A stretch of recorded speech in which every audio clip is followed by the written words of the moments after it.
As the leader of the Booner Pack, I lead from the front. All right, boys. Lock in. It's our core foundation, man. Grit. I'm fired up. I'm fired the up, boys. It's bumping right now. It's got my juices pumping, boys.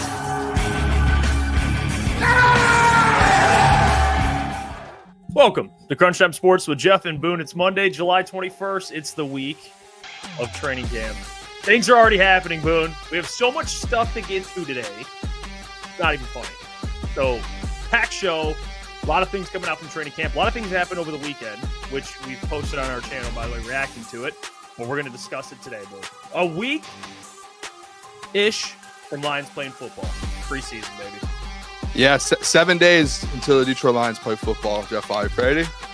Oh, it's Pumped up. Absolutely juiced up, man. It's coming. Well, football is here. I was thinking about it today. It's like we did have a great offseason. It hit me realization today as I was doing stuff and following along throughout all training camp stuff. It's like we are in it. It's no longer like there is literally news coming in every 20 minutes, it feels like, with this Lions training camp. It's crazy. Yeah, no, it was all day. I mean, all day. Things are coming out. You had all the beat writers putting out their takeaways. We're going to have the doc on Wednesday, so he'll be able to provide a lot more insight to what's going on. But, yeah, I mean, you have, players that you don't expect dominating today, and then you have other players that you did expect dominating today, and we'll get to all of it. Obviously, the Levi Onwuzurike stuff, the Anzalone injury. I don't know what's going on with that. There's a lot of things happening in camp right now that there's like big question marks on what's going on. I feel like I told you before the show, like, I feel like I'm a conspiracy theorist. Or no, I told you something. You said you sound like a tinfoil hat guy, and I was like, it feels like that's the situation we're in right now. Like, start the camp. There's like injuries. There's different lineups that are coming out. The doc sending us stuff. The doc, by the way, he's going to be on Wednesday. This guy sends us like good information. I'll tell you what. Yeah. And it's stuff that I'm like, man, I wish we could maybe share, but it's good to have kind of someone inside there. Yeah, Doc sends, I mean, he's pretty quick too. When he gets information, he sends it right away. Yeah, he sends it right to us. Things that we can't share, things that are important, relevant to what we talk about with him, things that maybe like, he knows I'm a, Hendon Hooker guy. He sends me all the relevant Hendon Hooker stuff, which is great. But, you also start seeing injuries pop up, and, we'll get to the big one with Levi. That one is devastating. We'll get to that in about 10 or so minutes.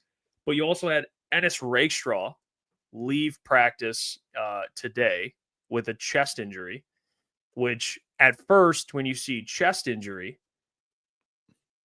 you start to think of like pretty significant. It turns out it's not that significant. It's a chest contusion, which I'm not a doctor, but I'm pretty sure contusion means bruise. It sounded like he's just out a couple days from what Dan said. So it's not like he's out anything long term. I don't know if there's anyone that is in the medical field that can correct me on that. I think contusion means bruise. So he's not out long term. He's going to be fine.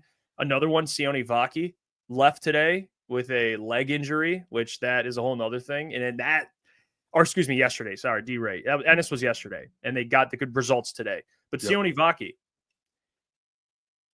that one's tough. It's a weird one because you don't know what's happening. I don't know.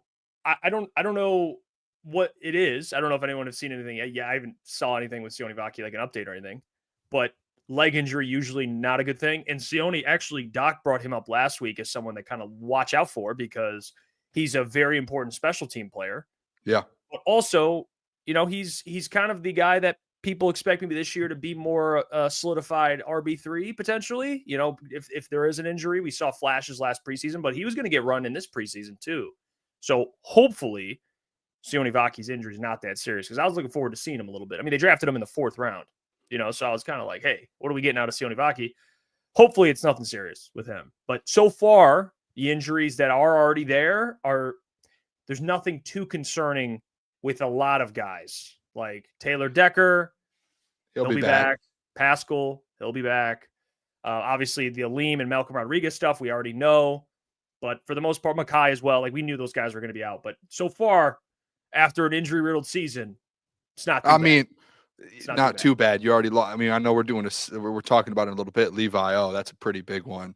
But the problem that is you run in, especially at the beginning of camp, it's like we haven't had football in so long. So any injury, like even if it's like a small, minute injury, a guy like rolls an ankle and he's out for a week, it's like a big deal and it's going to get blown up a little bit. Like the Ennis Rakestraw, when that happened yesterday, everyone's like heart stops and you're like, the whole world stops and you go, oh, is this like my first thought? I think I texted you. I said, hopefully it's not like a torn pec. Like think about the amount of torn pecs that this Lions team had the last couple seasons. We've had like 3 or 4 dudes with torn pecs. Luckily, it comes out that one's good. The Sione Vaki one's interesting, Jeff, because it's just like it's a leg injury.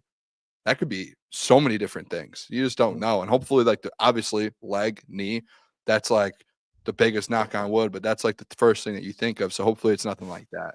Especially for a guy like Sione, man. Like you say, he's fighting for a job for a RB3 position with Craig Reynolds, and like you drafted him higher than what was it, 3rd round?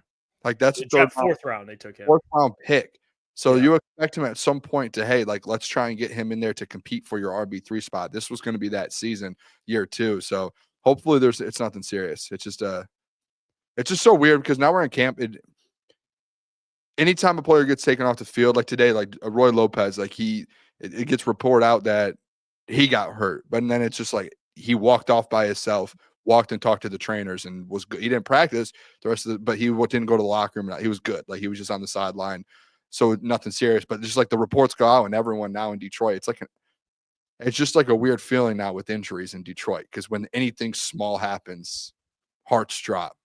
Well, I've noticed that too with the media. And again, the media does a great job. We have a lot of the media members on. They do an amazing job. But the question that, and I'm not trying, I'm going to try to be as respectful as possible. The question that really I'm like, why is, are you going to change your practice habits due to the injuries?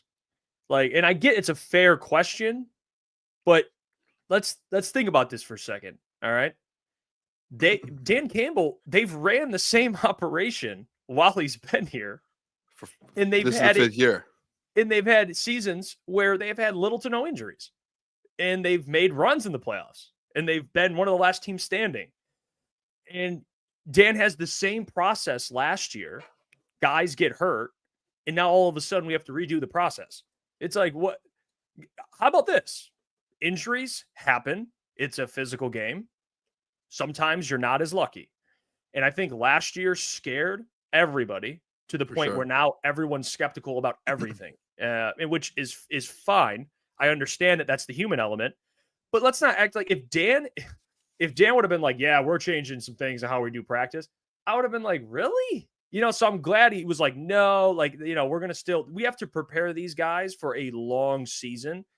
And I know it sounds like counterproductive. It's like, why prepare them for a long season by being physical? It's like, that's how it works. You have to get your body ready. Yeah. Can I be honest with you? Glad Dan did not say, he was like, yeah, no, nothing's going to change. Do you know actually how I look at it a little bit? Was I feel like potentially last year after go to the NFC Championship game, and maybe I'm wrong with this, maybe last year Dan kind of went away from being as hard as he has been for the first 3 seasons. And in year 4, he was like, hey, let's make sure we're healthy. That the only thing, remember what he said in the NFC after the NFC Championship loss, and what you told me that night as well, was it is harder to get back. And you told me they had so much luck with injury that year that the next year, that was the one concern you had, was if there's an injury that arises, you're screwed, right? And that's what happened on like an extreme level. I wonder if there was a case like this year, like how many injuries did we have during training camp and during practice last year? Like major ones. Maybe a couple here or there, but nothing to where you're like, a lot of these injuries are happening in games. So to me, it's like, hey, it has nothing to do with too much. Like he's running them too much. He's doing too physical in training camp, all that. Maybe you look at it and go, hey, maybe Dan looks at it and goes, hey, we need to be more, like we need to step this thing up more.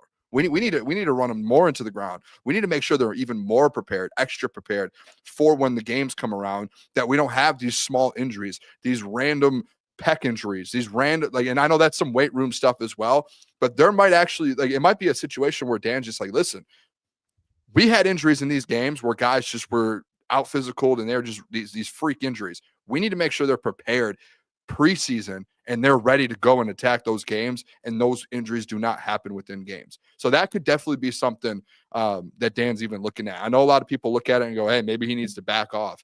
No, maybe not. Maybe training camp and that you need to prepare these guys and have them ready so there's no injuries during games, right? Like, you overwork in training camp and practice to prepare for those games. Maybe that's I don't know. That's the opposite side that I think about. Well, he made that clear in Hard Knocks. Remember, he's like, "You guys, like, I'm doing this because I care about you guys." That was 2 years ago too, and there was no injuries that season. Yeah, and then I think there was a year where Frank went down because of an already lingering toe injury. So it wasn't. Yeah, I saw Who Dat just said I counted at least 4 friendly fire injuries last season. I mean, yeah, that's gonna happen too, man. Like, you don't tell your guys though, slow down. That's one thing you don't want to do. But that's part of the game. I don't. We got to get that, especially when injuries arise. It's like, here we go again. It's not that, dude. It's luck of the draw. Everyone, you're going to get injured. Hopefully it's nothing significant, obviously, but a lot of guys had cleanup surgery. And it's nice because, and we'll talk more about the O-line, but other guys get opportunities early on. Like what Decker brings to the table. It's fine if he misses a lot of training camp. It's not that big a deal. But you get guys like Giovanni Manu who get to step in and play. It helps the other guys. So Josh Pascal, obviously he's coming back at some point. It's not cancer related. So that's, hey, God bless. Good for him. That was a big thing. We weren't really sure what it was. But then you get to other things that kind of transpire too. And on the D-line with all the injuries, which that's the big one that people are worried about, which I understand because a lot of guys on the D-line have dealt with injuries. Josh Pascal has dealt with different things. Although he won't miss the season, he's dealt with things. Marcus Davenport, who we'll talk about too, he's dealt with a lot of injuries. Obviously, I don't need to say that again. You have Aiden coming off of a pretty big injury. No one really expects he'll have anything that'll hold him back or anything. Ali McNeil coming off that knee injury. Mekhi Wingo, same thing, knee injury. And then you get to Levi Onwuzurike, who has been injured in his career, and he dealt with a significant back injury. And this is interesting because you were texting me today, and you had an interesting point that you brought up. There's something. So here's the quote that Dan fishy. Used. I have so this is Nolan Bianchi tweeted. I'm just going to use his tweet. It's his exact quote of what Dan said about Levi. He said, it's an ACL injury, by the way, but Nolan put out, Lions coach Dan Campbell says Levi Onwuzurike's ACL injury, quote, crept up on them. One of those things that were the aches and pains started adding up. And a month after he signed, the knee really started bothering him. He also said, he did say, quote, we hate it for Levi. It's not his fault. Okay. Well, obviously it's not his fault. I don't think we should blame Levi. Yeah. No one's like trying to get injured. That's crazy. But what I will say, and call me Wizard Hat. And you were on the same page as me because I was thinking this when I heard it, when I watched the press conference, because Dan talked about it. And I said, okay, let me think about this for a second. He signs the contract. Injury creeps up on him. What happened? How did it creep up? Did you just wake up and say, "Hey, my ACL's torn"? I mean, what was it a workout? Potentially, maybe it was a workout. Or was it something that has been lingering before he signed the contract? That's Wizard Hat. And you sent me that too. And you sent a tweet, which you can pull up. I got the tweet here. I don't want to play the video, but I saw this tweet today. Jimmy at Detroit Lions morning rounds. I see him on Twitter a lot. I believe, I don't know if he's a doctor or I guess we can see here. Detroit Lions injury analysis, the Lions wire. So kind of covers some injuries. He says, as suspected yesterday, Onwuzurike ACL was not straightforward. Dan Campbell comments today strongly suggest it started last season. Here's Levi wearing a knee brace in week 18 and wore it for the playoffs as well. And you see Levi there. So listen, I'm not, and I'm with you, Jeff, a little bit with this. Like, I don't want to say, hey, something was going on. Nothing like that. You know what I mean? Like, who knows? This is Wizard Hat stuff, but it is just such an interesting thing. Like, is this something that they knew?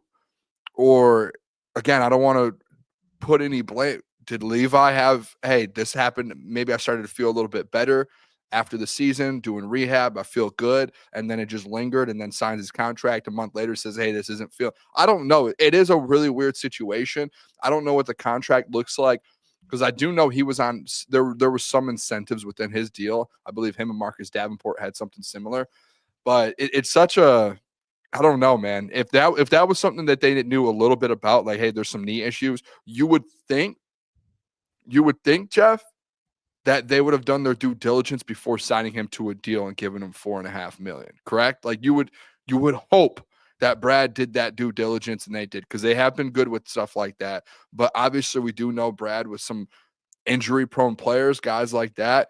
It would just be, if something like that a couple months ago actually happened and they said, hey, this is an injury from last year, and then they sign him and now he's just getting surgery from an injury from last season. It's a weird, you expect a lot better, in my opinion, if that's the case. I hope it's not, and I would think it's not, the way that Dan talked about it today. So here's what's again. I don't have any proof. Sorry, I don't have any proof of this. I'm just spitballing into a microphone. You could choose to listen or give a damn or not. When a player gets injured, they get the guaranteed money. Okay, that's why people chase guarantees. Because if you sign a large contract, and let's say like the Deshaun Watson one, perfect, yes, fully guaranteed, yes, right? What was Levi O's? Do you have that? So yes, that's where I'm going. Watch this, okay? Fully guaranteed. Deshaun, the massage debacle, and along with Achilles tears, he's still collecting checks, and that's what makes the Brown situation terrible. Now, Levi's contract is minuscule. It's like $4 million, but nearly all of the $4 million is guaranteed. So guess what? So the incentive, it was Davenport that had the incentive contract, not Levi. So Levi owns Enrique, which I'm not like rooting against a player getting paid. Like I want guys to get their money, but what I'm saying is from Levi's perspective, I sign a guaranteed contract. I know I'm dealing with something. It flares up. It's like, oh, I'll get surgery. It's fine. But I'm still getting all of that $4 million essentially. I would it's someone, and you know what? I'm going to ask the doc. It's a swindle job. I'm going to ask the doc if he's able to ask Dan or someone in that building when they have conversations, is this the injury from last season where he had to throw a brace on and he had some type of knee issue? Like, that's something we should have to ask the doc to ask Dan, because it's something that could have gotten brought up, but no one really in the moment. Like, even when I saw the Levi, I didn't think about that injury until I saw that tweet. And that guy on Twitter actually threw it up, and I was like, this could be like, what are we, if this is real, maybe it's two different injuries. Maybe he was just, they signed the deal, he was doing workouts, getting ready for the season, and hurt the knee. And maybe last year when that happened, Jeff, again, speculation, maybe it healed and it wasn't a bad ace. It's like the thing with the calves, the calf strains, and then it turns into an Achilles. Maybe it was just a small knee problem, healed up, and then it ended up turning into a worse situation after the fact. So if that happened, I'm fine. But hey, if they knew, hey, there was a little bit of irritation there, that is a problem in my opinion. But I mean, the Levi O stuff is a big deal. I don't think people realize. I know a lot of people, and Jeff, you know this. A lot of people go at Levi O and try and act like he doesn't help this team, and it's Levi O. I said it when I did my video on Saturday when this news came out, or Sunday morning. It's a bigger deal than people might be making it out to be. This is one of your better interior pass rushers, and especially with the Lee McNeil out for the first 5, 6, 7 weeks. He was supposed to be starting, in my opinion. We had this conversation literally last week, Jeff, before we knew there was a massive injury. That Tyreek, is he ready to go right away? Maybe not, because he's a rookie. That Levi O was supposed to be that interior piece for this hold team. It down. Yes, and we thought, hey, maybe Levi O was just 4 or 5 weeks. Remember when it came out, we thought minimum 4 or 5 weeks, he'll be back and good to go. The whole season in the playoffs is that's brutal, because this is a guy that was going to help this defensive line. So I would expect Brad to make a move. If he doesn't make a move, to be honest, Jeff, go get Za'Darius or go get someone, I would be disappointed. Because Dan made it sound like that we love our depth in this D line. Even after losing Levi O, we love the depth of this D line. That's worrisome, in my opinion. Well, Ryan makes a great point in the chat.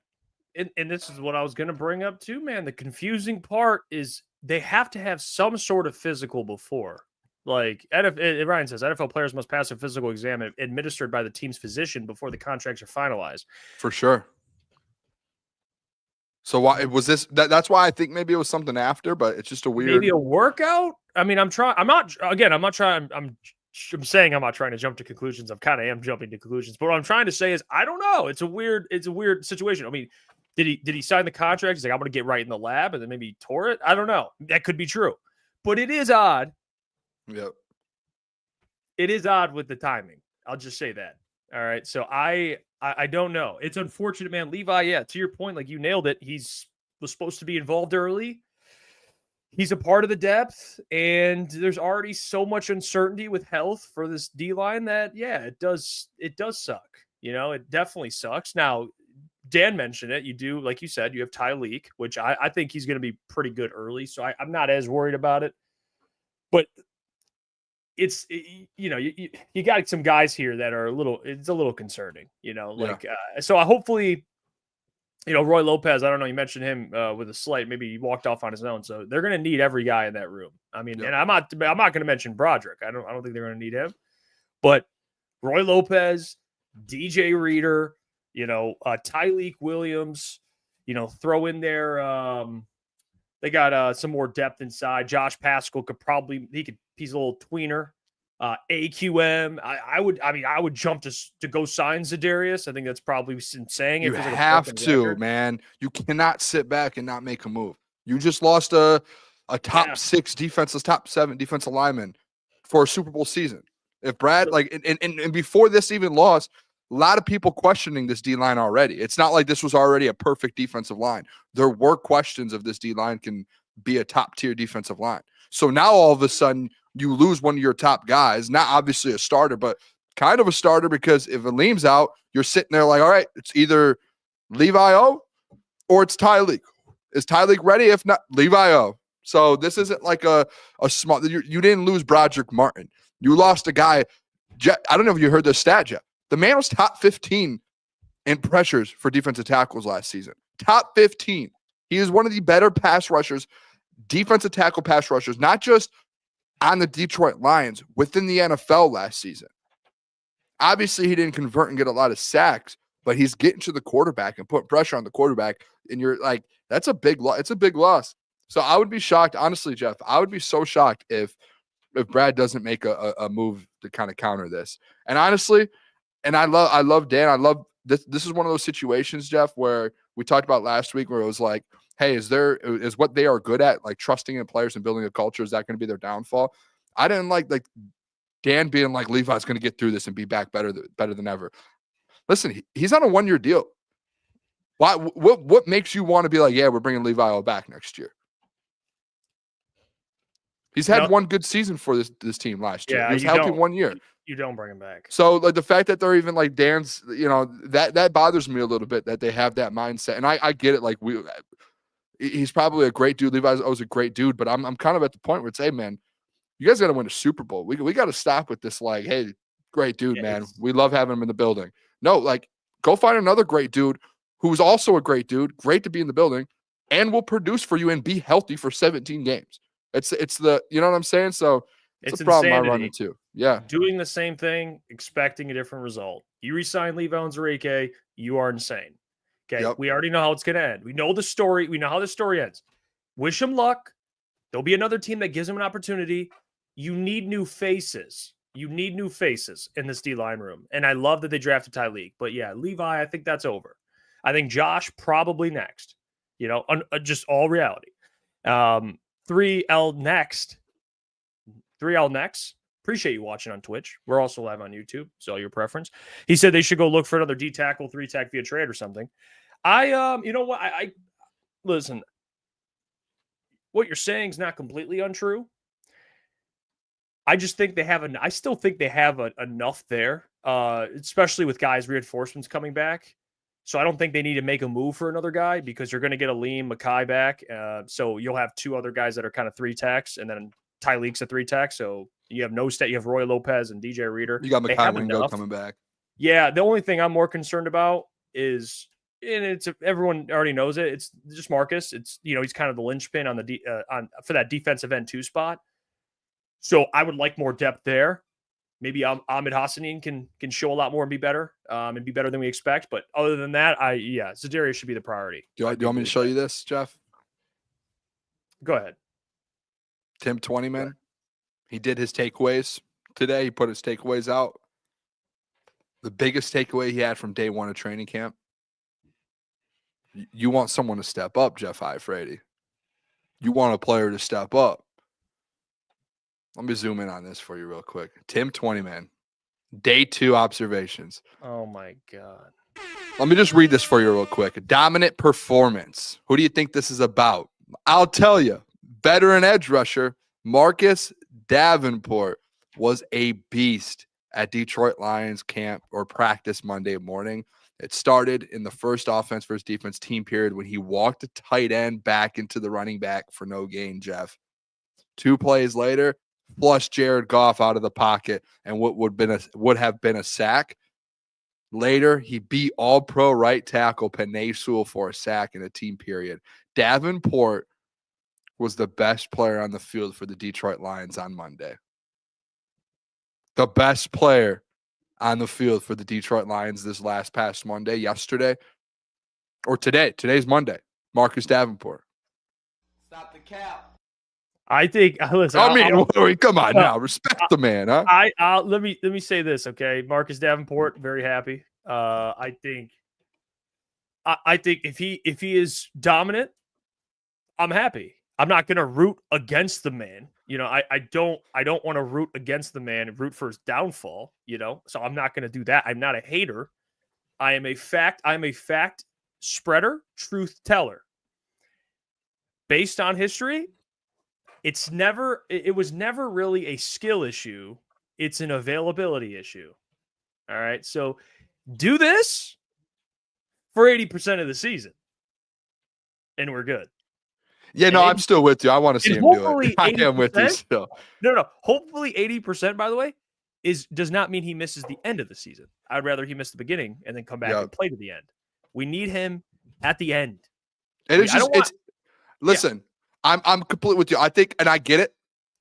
I think it's a positive to hear Marcus Davenport was and that wasn't just the best defensive player. He said Marcus Davenport was the best Detroit Lions player on the field on Monday. This wasn't like, hey, Amon-Ra St. Brown or J-Mo or Jameer on offense. No, Marcus Davenport had a better day today than Jahmyr Gibbs, Jameson Williams, Jared Goff, Brian Branch, Terrion Arnold, Aiden Hutchinson. He had a better day than all those guys.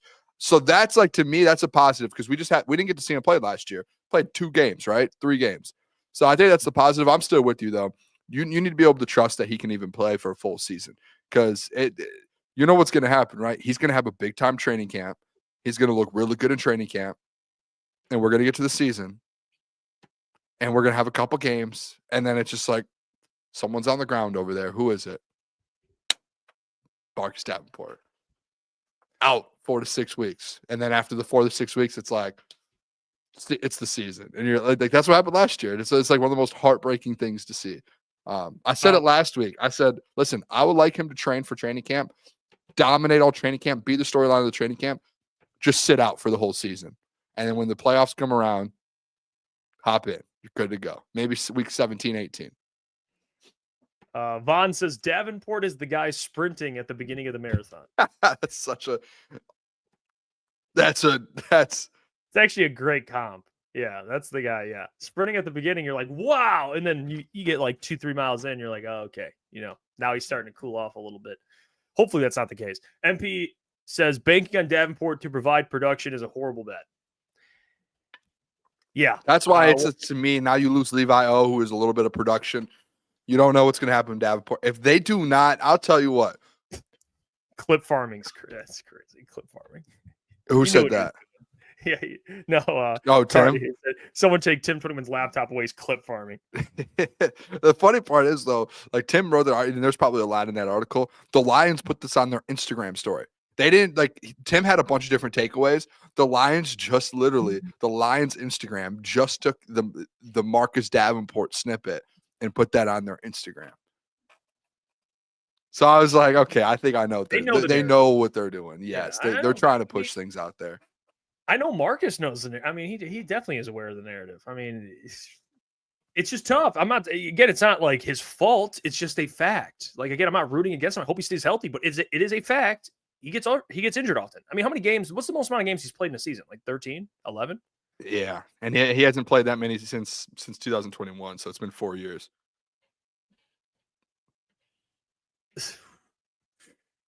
Wish him well. Hopefully, we get a lot more of these, reports of him just dominating. I like it. I don't hate it. I'm not mad about it. That makes me excited. Just stay healthy. It'd be nice. I still believe his best role is with Za'Darius in a rotation. Keep him fresh. Keep him healthy. All right. That's what I think. I agree. Visionary Roar, appreciate the $5, my friend. He says, rumor, Lions are one of the 3 teams interested in Jadeveon Clowney. Where'd you hear that rumor from? Yeah, I would love to know where you heard that, because if so, that means they're looking, which is that's actually really good news.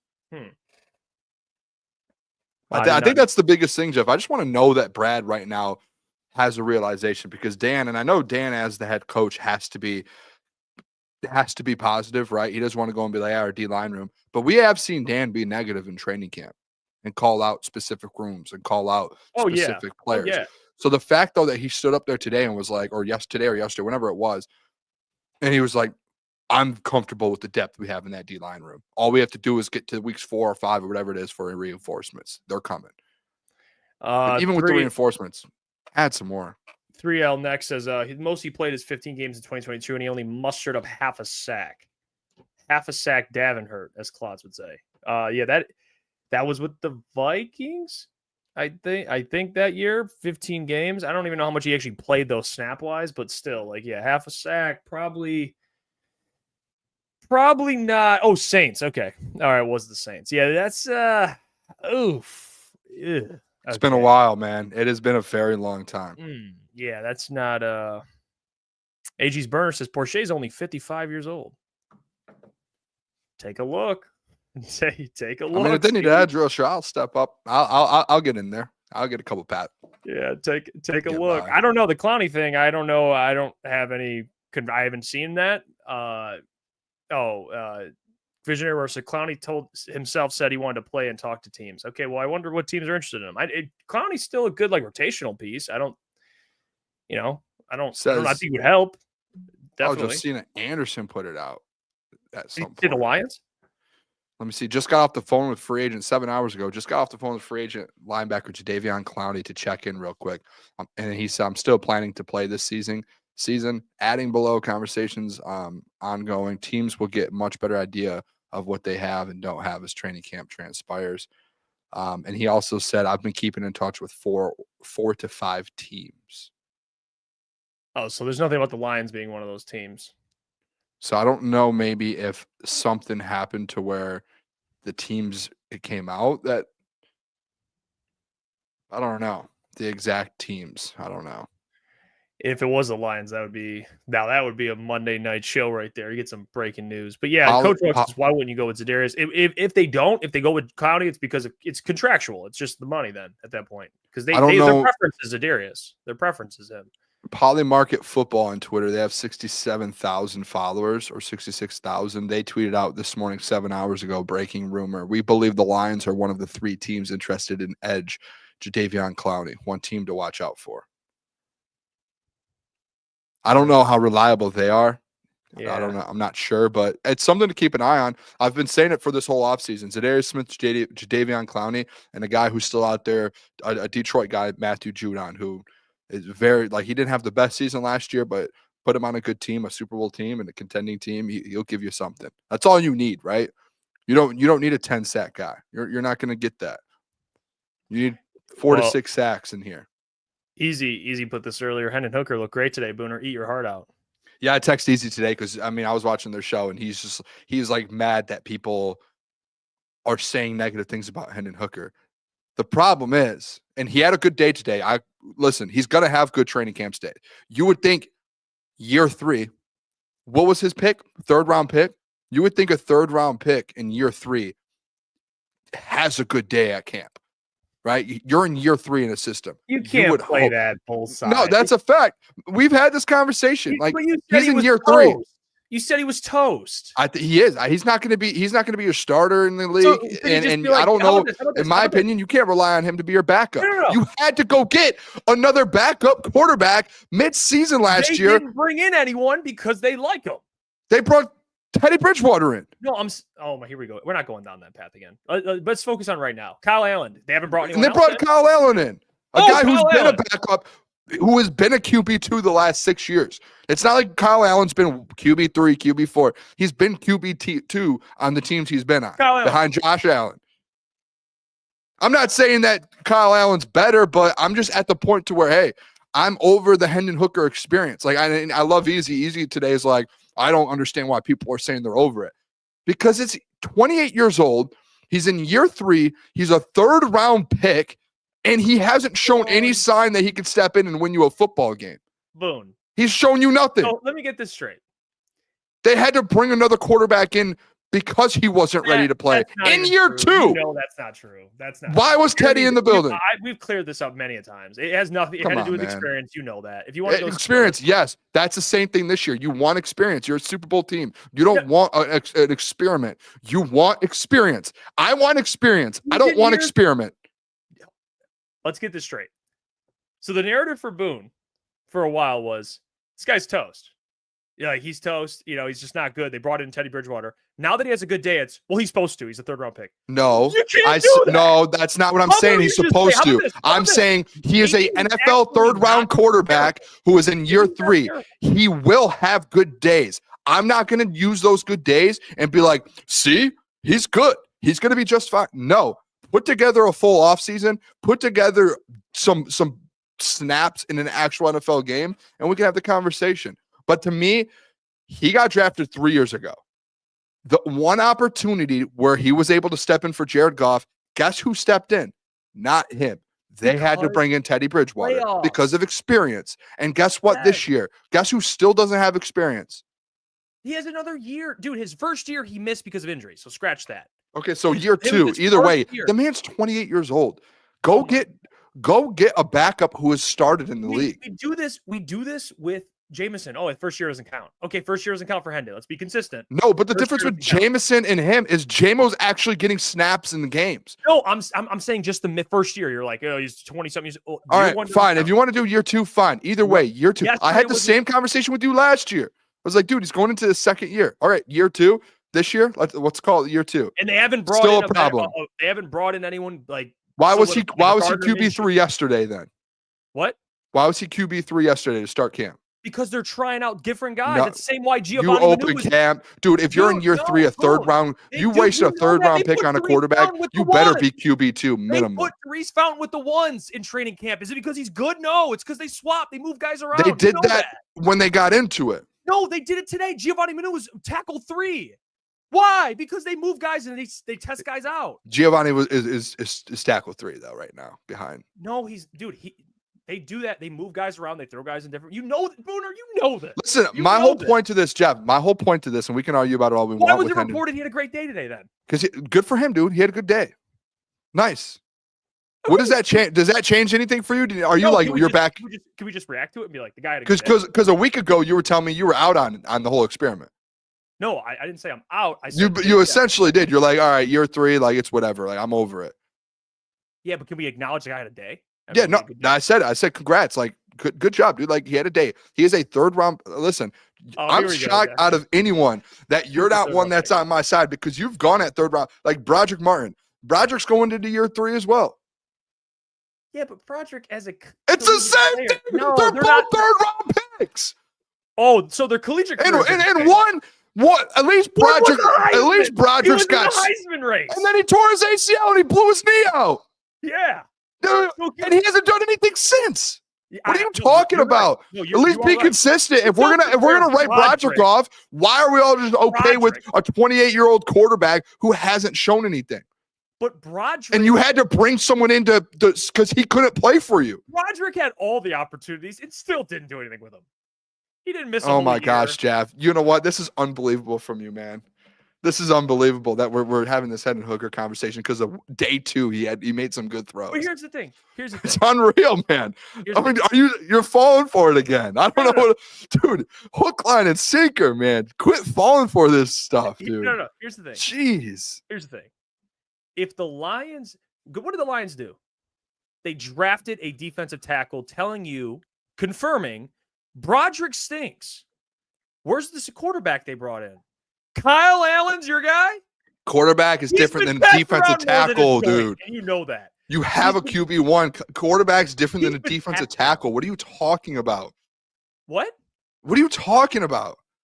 They brought in Roy Lopez, Tyreek, and they have Broderick. That tells you he's. And they brought Kyle Allen in. And Roy Lopez are pretty similar backups. No, they drafted a defensive tackle in the first round. That's a different. You don't. Are you saying they have a quarterback already, Jeff? They have Jared Goff. They could have taken a backup in the dude. This is the worst. Okay, we're done with this because this is the worst. Later? This is, dude. I expect better out of you. I expect better out of you coming at with an argument. That's a bad argument. That was a bad. That was a bad argument. You know, quarterback and defensive tackle and D line. Different values when it comes to drafting. You know that. Come on now. If they think Hendon's this bad, they would have brought in better competition, Boone. Why'd they bring Kyle Allen in, a guy who's been QB2 for the last 6 years? Come on, man. You're comfortable with Kyle Allen as your backup. I'm not comfortable with Kyle or Hendon Hooker. What have I been saying for a month? Go get someone else. I haven't been standing on the Kyle Allen hill like some other people who hate Hendon Hooker. I don't hate Hendon Hooker. I want a solid QB2 that if Jared Goff gets a concussion, knock on wood, for a game or two, you're still in the playoff race. You're still fighting for the NFC North. I want someone that can win me a football game. That's all. Kyle Allen's not doing it. And guess what, Jeff? Hendon Hooker's not doing it either. So if we want to be on the same page with that, we can. But my underlying point with this whole thing is go out and get a different backup quarterback. They needed another quarterback. This experiment of not having a good QB2 as a contender, look at the Chiefs. Went and got Gardner Minshew, who knows how to win games if his number's called. Go get someone like that. But you think Brad's a smart guy. Can we assume that? Very smart guy. Yeah. Why is Kyle Allen QB2 over Hendon Hooker in year 3? Because at least they know like the kid's talented. They know he's not ready. Maybe he's not. I shouldn't say maybe he's 7, but this dude's 28. Talented. 28. This guy's talented. We just want to see him go. And guess what? Today but my point is, if a lot of talented guys in the NFL that don't work out, man. Of course, I'm not saying just keep riding it until I'm trying to tell you, in the mind of Brad Holmes, if he was that fucking bad, why haven't they brought in a better competition for him? Because they at least are like, let's give this guy the go. Like they're impressed with him. Now, can he fall off a cliff? Yeah, and we can talk about it. But so far, good for Hendon. All right, stack some good days, man. All right, please, come on, preseason. Here we go again. Next week, this is gonna be the storyline. This is how it is. Rob says Kyle Allen's a good practice squad guy. Yeah, I agree with Booner. Like, I'm not. Kyle Allen's not. He's not Nate Sudfeld, but yeah, he's not. He's not the answer there. All right, we can get to this before we move on to Anzalone. I do got to tell the people about the sponsor of the show right now. And stick with us. We're getting to Anzalone. We're getting to the O-line with Tate Ratledge playing a lot of center today, which is significant. But allow me to tell you about our friends over at Comer & Cross, because they are helping people, homeowners like yourselves, out with their one-day installation sale. Their concrete floor coatings for garages, basements, bars. And I know you guys are sick and tired of staring at your crack-stained garage floor. So right now, during Comer & Cross's summer installation sale, they're offering 12 months, same as cash, or $500 in savings. Why put off getting your new Comer & Cross concrete floor? With 12 months, same as cash, or $500 off, call the number 248-834-3488. They transform patios, pool decks, basements, even driveways, and they move the stuff out for you. Again, call 248-834-3488, or you can book your free estimate at comercross.com. Tell them your friends over at Crunch Time Sports sent you. All right, let's get back to the regular scheduled programming here, Boone. We do got to get to this Anzalone stuff because it is a little same thing with the Levi. We might put on another tinfoil hat, at least ask a question, because he passed the. Okay, so let me get this straight. People in the chat, stay with me here. All right. He passed the conditioning test, but he has a hamstring injury.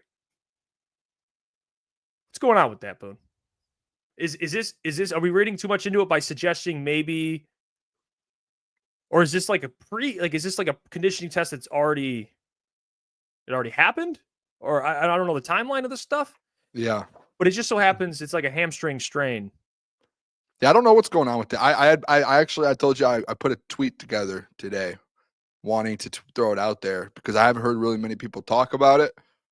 But it is just it's an interesting kind of timeline of events where Anzo for the last month has been putting out like all of the workout videos in the world, preparing for training camp. And then all of a sudden when training camp comes around, we find out he reports, right? Dan Campbell comes out Sunday morning. Hey, Anzo was here.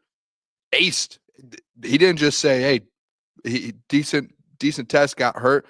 Aced his conditioning test on Saturday when they reported. Everything was good. Now, I don't know. I've never been in the NFL. We would have to ask some players that play in the NFL. Is a conditioning test just like a kind of a physical? Hey, is everything good? Any injuries? What's going on? Or is it more so a legit conditioning, like going out there? And remember in high school, or like even like when I was at Saginaw Valley when we did for basketball, all of those conditioning tests preseason was, different tests, beep tests, miles. In basketball, it's like different 22s they call it. Like you have a lot of different tests throughout the week you have to pass to be able to get into camp for the season. I don't know if it's something like that in Detroit. It's just very interesting, something going on with it to where it's, hey, Anzo aced his test, but he is not participating in practice because he has a hamstring injury. Now, did the hamstring, if he aced the test and the hamstring, hey, it was something that got irritated during the physical, okay. But it's just weird if you do think about it, putting on we've done it a lot today. Jeff started training camp, the wizard hat. You're sitting there and you're looking at it and you're going, how did he run and ace his physical or his conditioning? And now he's all of a sudden out. So I don't know. I don't know if we want to play the video of Dan Campbell speaking about Anzo, Jeff, because I played it on Sunday when I did the video. The tone of it, and even at the end when he was asked, hey, is this a hold in? Is he in camp, but he's not practicing? The tone of it after, he was like, I would hope not. Like, there's no way, right? Like, he literally was just like, word for word, he said, there's no way, right? Like, it was just such a weird, I don't know. So who knows what's happening with him? I think, and I had the tweet ready to go to send out, I didn't send it. I think it's just, hey, if this is really a hold in, get the man his money. Hamstring injury will go away, and you're good to go. Like, this is just a guy that you can't, especially now that Levi O's out on that defense. You don't know when Aleem's coming back. Malcolm Rodriguez is still kind of coming back. Derek Barnes is coming off an injury. You need to just make sure you have the guy in the building, and he needs to be practicing, right? You need to get him and Jack on the field together as much as possible. So I don't know what's going on with it, to be honest. So I'll play the video. First, I want to give a shout out IB3. Appreciate he donated $6. Says, I'm an OG fan, but y'all don't know it. IB3, we do know it. We know you from Booner's Bets. Taking a lot. He was the one that suggested the longest rush. Yes. Rush. Yeah. IB3 is an absolute legend. IB3's been with y'all since Woodward, y'all the truth. Appreciate it, IB3. Says, Boone, what would you do if Hendon? Appreciate it. When Hendon Hooker is QB2? Then I'll eat my words, and I'll still sit there and say we don't have a good QB2. That's good enough to win you games if Jared goes down. And we may never find out because Jared may never go down. Knock on wood. Let's get to the video. Here's Dan Campbell speaking about Anzalone, the contract issue, and the conditioning test. Let's hear from Dan. Just maybe expand on. Yeah, he did a great job, man. He crushed the conditioning test. It's awesome. Weight was good. Spring, is there any residual from that? Is everything settled? No, I mean, he wasn't here last year either. So, in the spring. It seemed like this was more contractual based, so is there anything settled there? Is there anything figure on your part of injury issues?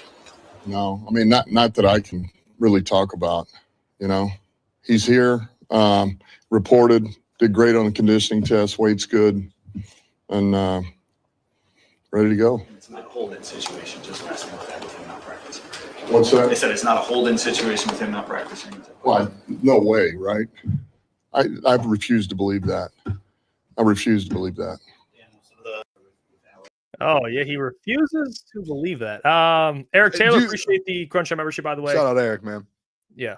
Do you was that sarcastic? I mean, it didn't sound like certain, like it didn't sound confident, like it didn't sound like no. I've spoken to Enzo, like no. That just felt like a weird. When I heard that Sunday morning, I sat up and said, "There's something. There's no way. There's something going on here." Well, I mean, Ryan said he seems annoyed. He does. Wouldn't you think though, Dan? Listen, again, speculation. You would think Dan Campbell, Jeff, the guy who's very, what's the word I'm looking for? Honest, open. Mm-hmm. If there was no contract, he would just shut it down and be like, there are no contracts, like right away. I mean, they had to keep asking questions. You would think that Dan right away. We've seen him in interviews for 4 years, 5 years now. He'll jump on it and cut it off. Be like, listen, there's nothing going on with Enzo contract situation. They're going to handle it. Blah blah blah. No, I don't know.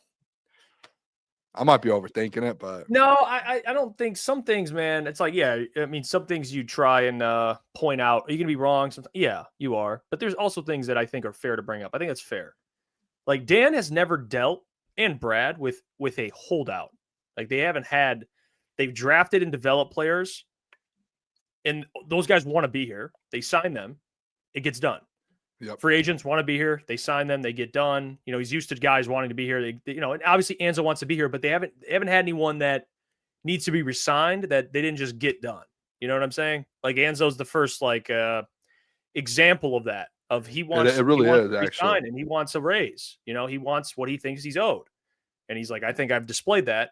This is the first time they've dealt with this. So I think this is the first time we're seeing Dan in this element. So I don't think anything. I think everything's on the table to say. I actually think, Jeff, I like this. There's a comment here. Where's it at? Right here. Eric Taylor. It's in the works. He just can't say.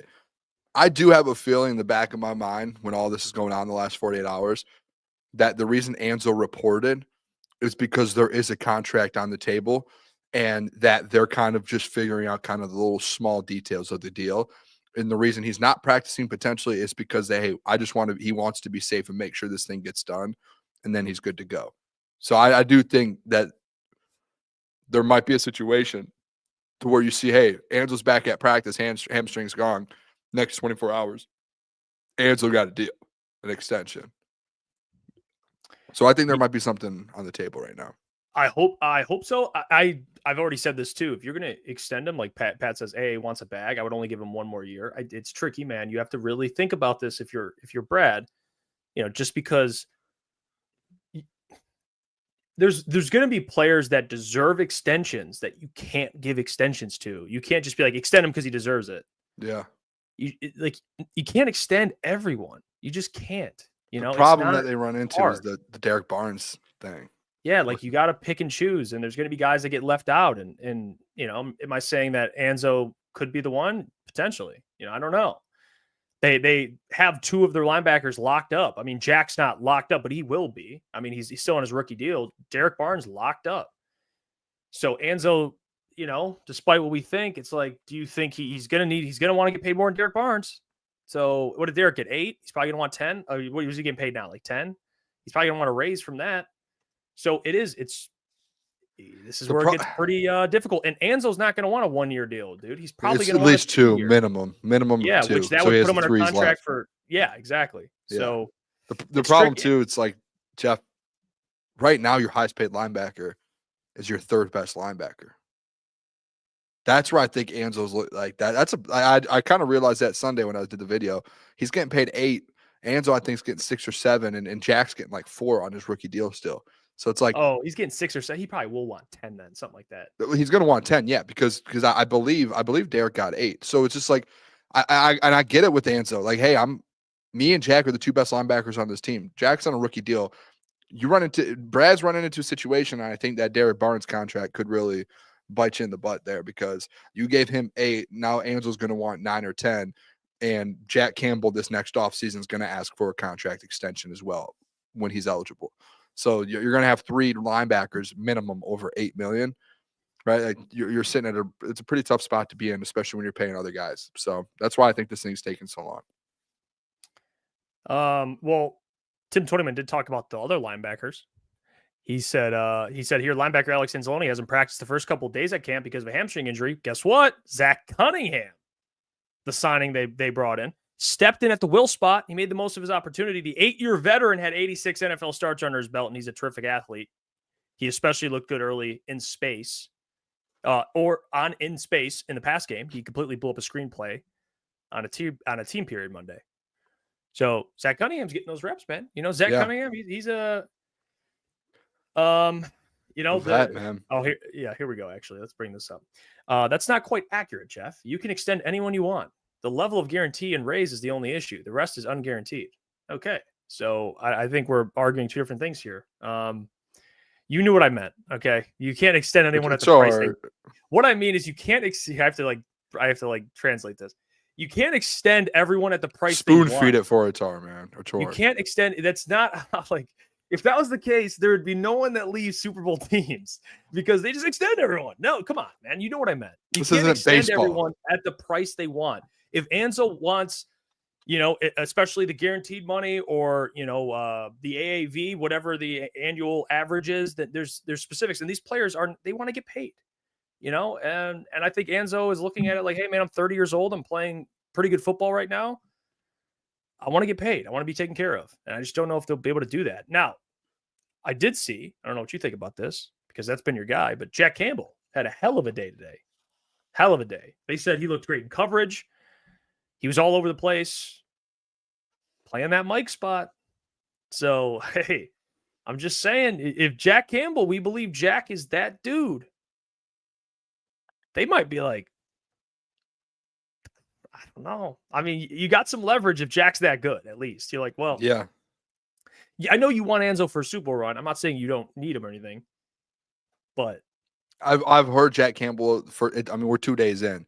Sounds like reports. I heard Doc say it. People are saying, sounds like Jack is having a good start to camp so far. And the biggest thing too, that you're like, hey, what's the one thing everyone talks about with Jack Campbell it needs to improve on?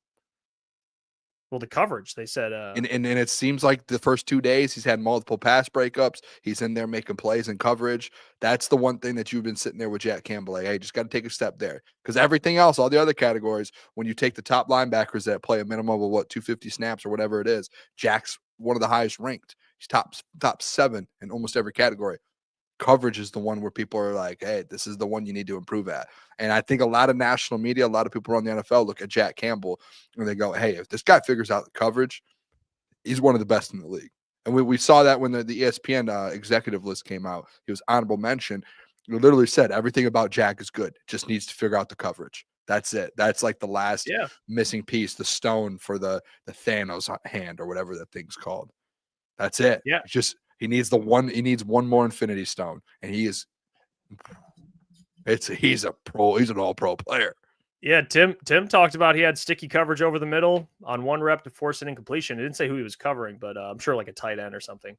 But still, man, that's good. Whenever you see Jack Campbell making plays like that, when's the first day we get to go to camp? When is the?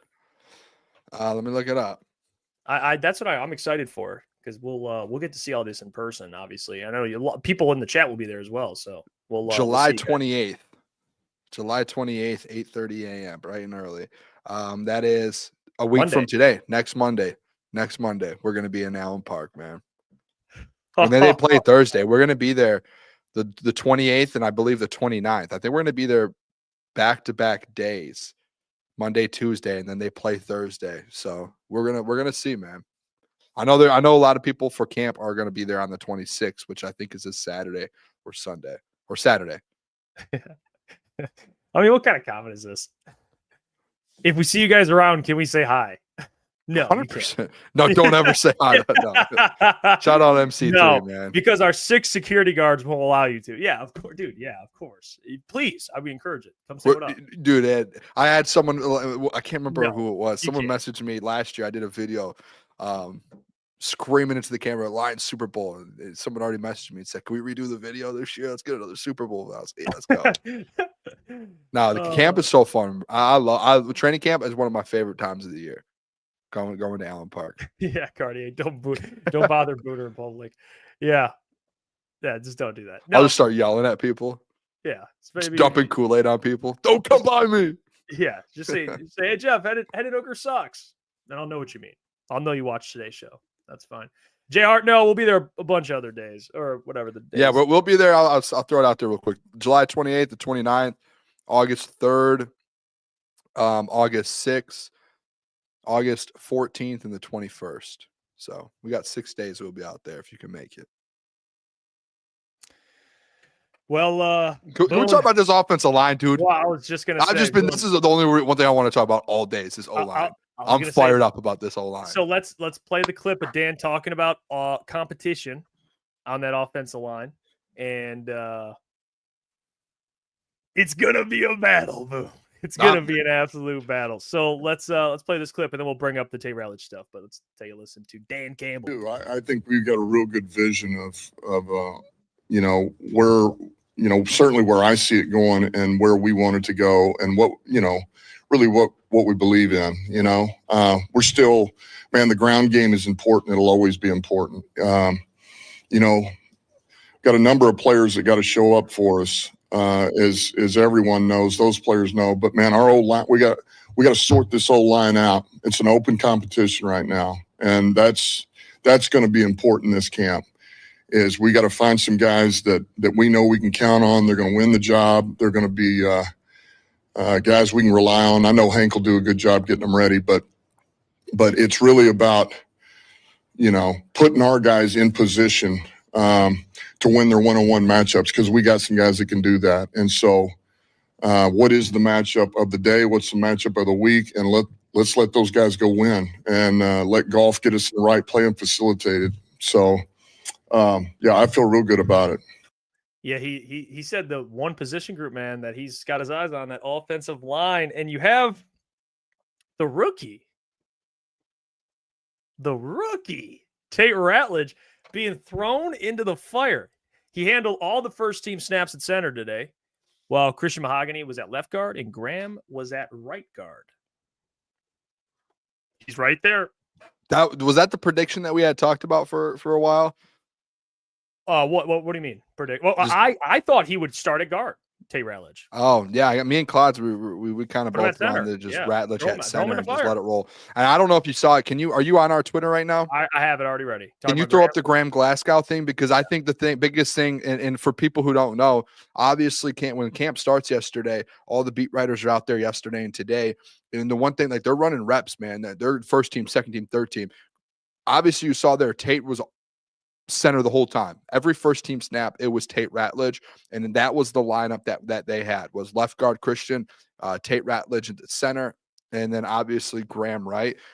I thought, Jeff, there was a chance. I'm with you a little bit. Like, there was a chance that you saw Graham at center. I think right now, after day 2, I'm going to say it now, it is locked in. That is your offensive line for this season. That that is it. Like, they are not. If there would be no reason. One, for Tate Ratledge to be full-time in camp to start camp at center if he wasn't going to be your starting center. Like, they're like, we need to get all the reps we can and then number 2, you can pull it up now.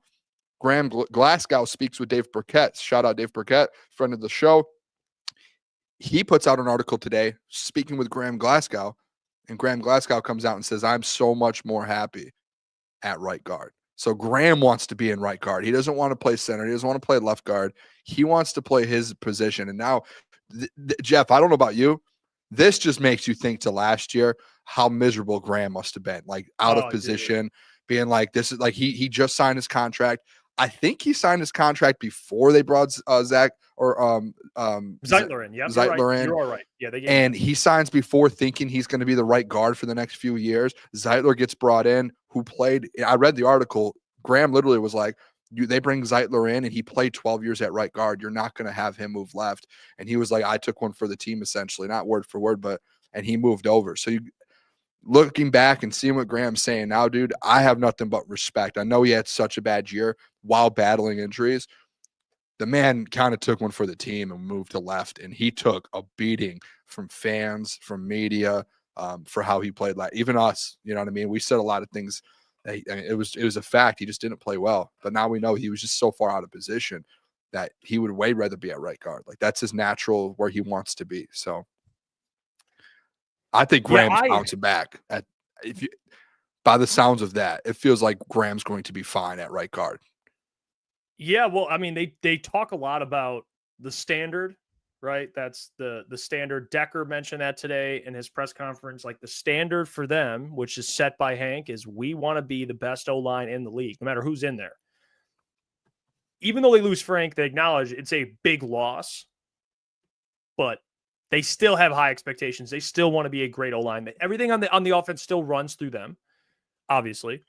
But Christian, I've actually never, this is new. Christian speaking, which I want to play this clip too. Christian spoke and talked about that standard. And then we'll talk about maybe our thoughts on are we overreacting to the fall off of the O-line or not? But here's Christian Mahogany talking about that standard. Yeah, I would say everything good comes with time, like last year's O-line that took time, so everything that took time. We got, myself, Tate, people at different positions, some new guys, so I think it'll be good. We have standard here. The standard has not dropped. Coach Campbell believes that. Coach Brady believes that. So the standard has not dropped just because there's new people starting. You feel like there's lots of opportunities for guys? Yeah, there's a lot of opportunities. Every day is a competition. I feel like every day, the eyes in the sky don't lie. So every day the film is on, and it's competition at the end of the day. The best man win. How you smoke Derek on the how hungry are you to get the pads on? I like pads, and a lot of guys like, Derek's a good dude. I didn't mean to do that. A lot of guys, they talk. So when the pads come on, I've never had pads on here yet, so it's my first camp, so I'm very hungry and itching a little bit. This guy, you see how this guy talks? I mean, he's nasty. This guy's nasty. Christian Mahogany. I like him, man. A lot of these dudes talk, but when we get pads on, we'll handle it. All right, it's gonna happen sooner or later. Talked about him just laying out Derek Barnes. I like that. Christian, he didn't even have a training camp last year. Which people forget. He didn't have OTAs or training camp, and he walked in and had an excellent game against a team that wasn't that good. I understand the Bears; they have pretty good defense, but I think people are skeptical because there's just so much unknown, and it's hard because you can go both ways on it. Like Mahogany's only started in one game or so. Panay, we don't even have to talk about it. Decker, when healthy, we know he's good. He's solid. Tate Ratledge, unknown, but he's obviously the pedigree's there. And then you have Graham, who you'd assume playing back at his normal position, he would be much better. So yep. I could see why, you could look at this O-line and be like, hey, guys, they might surprise a lot of people and be better. I don't think it eliminates all the question marks. I don't. I mean, I think there's still a lot of unknown. It's a risk thing to say, to be like, yeah, I got confidence in it. But I could see why I could see the path, Boone. I understand the path of them being pretty good. Can I ask you a question? I don't think they're top two like they were, but no, I can see no. Can I ask you a question?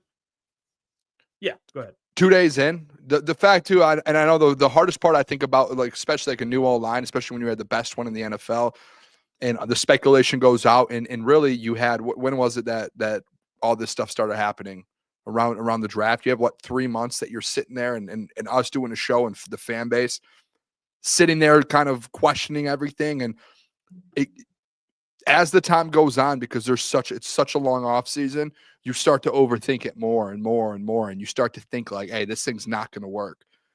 In the building, now the fact that they're in the building, you've heard now, and we heard from Taylor. I know we're not going to play the clip, but like Taylor Decker comes out and goes, listen, there's one standard for this offensive line in this building, and it's to be the best in the NFL. And he goes, I don't care who's here. I don't care who's starting where. I don't care if it's a backup, nothing. There's one standard for this O-line. And I think that's like a culture. The Lions have their culture.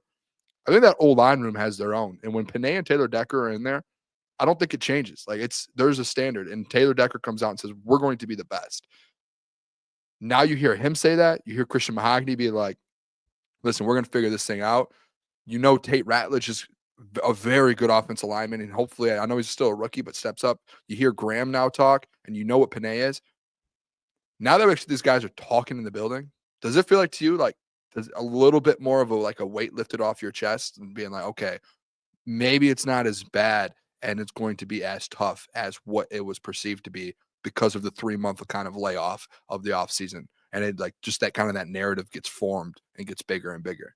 Do you get that Yeah, feeling? no, Or no? I agree with that. I agree with that. I think it was a little overreact. It was an overreaction. I think a lot of the overreaction had to deal with, and I was a victim of this too. Like, it had to do with the shock of Frank leaving and people panic. And it's not, trust me, him and Zeitler, they hurt this O-line. Like, he's a Pro Bowl guard.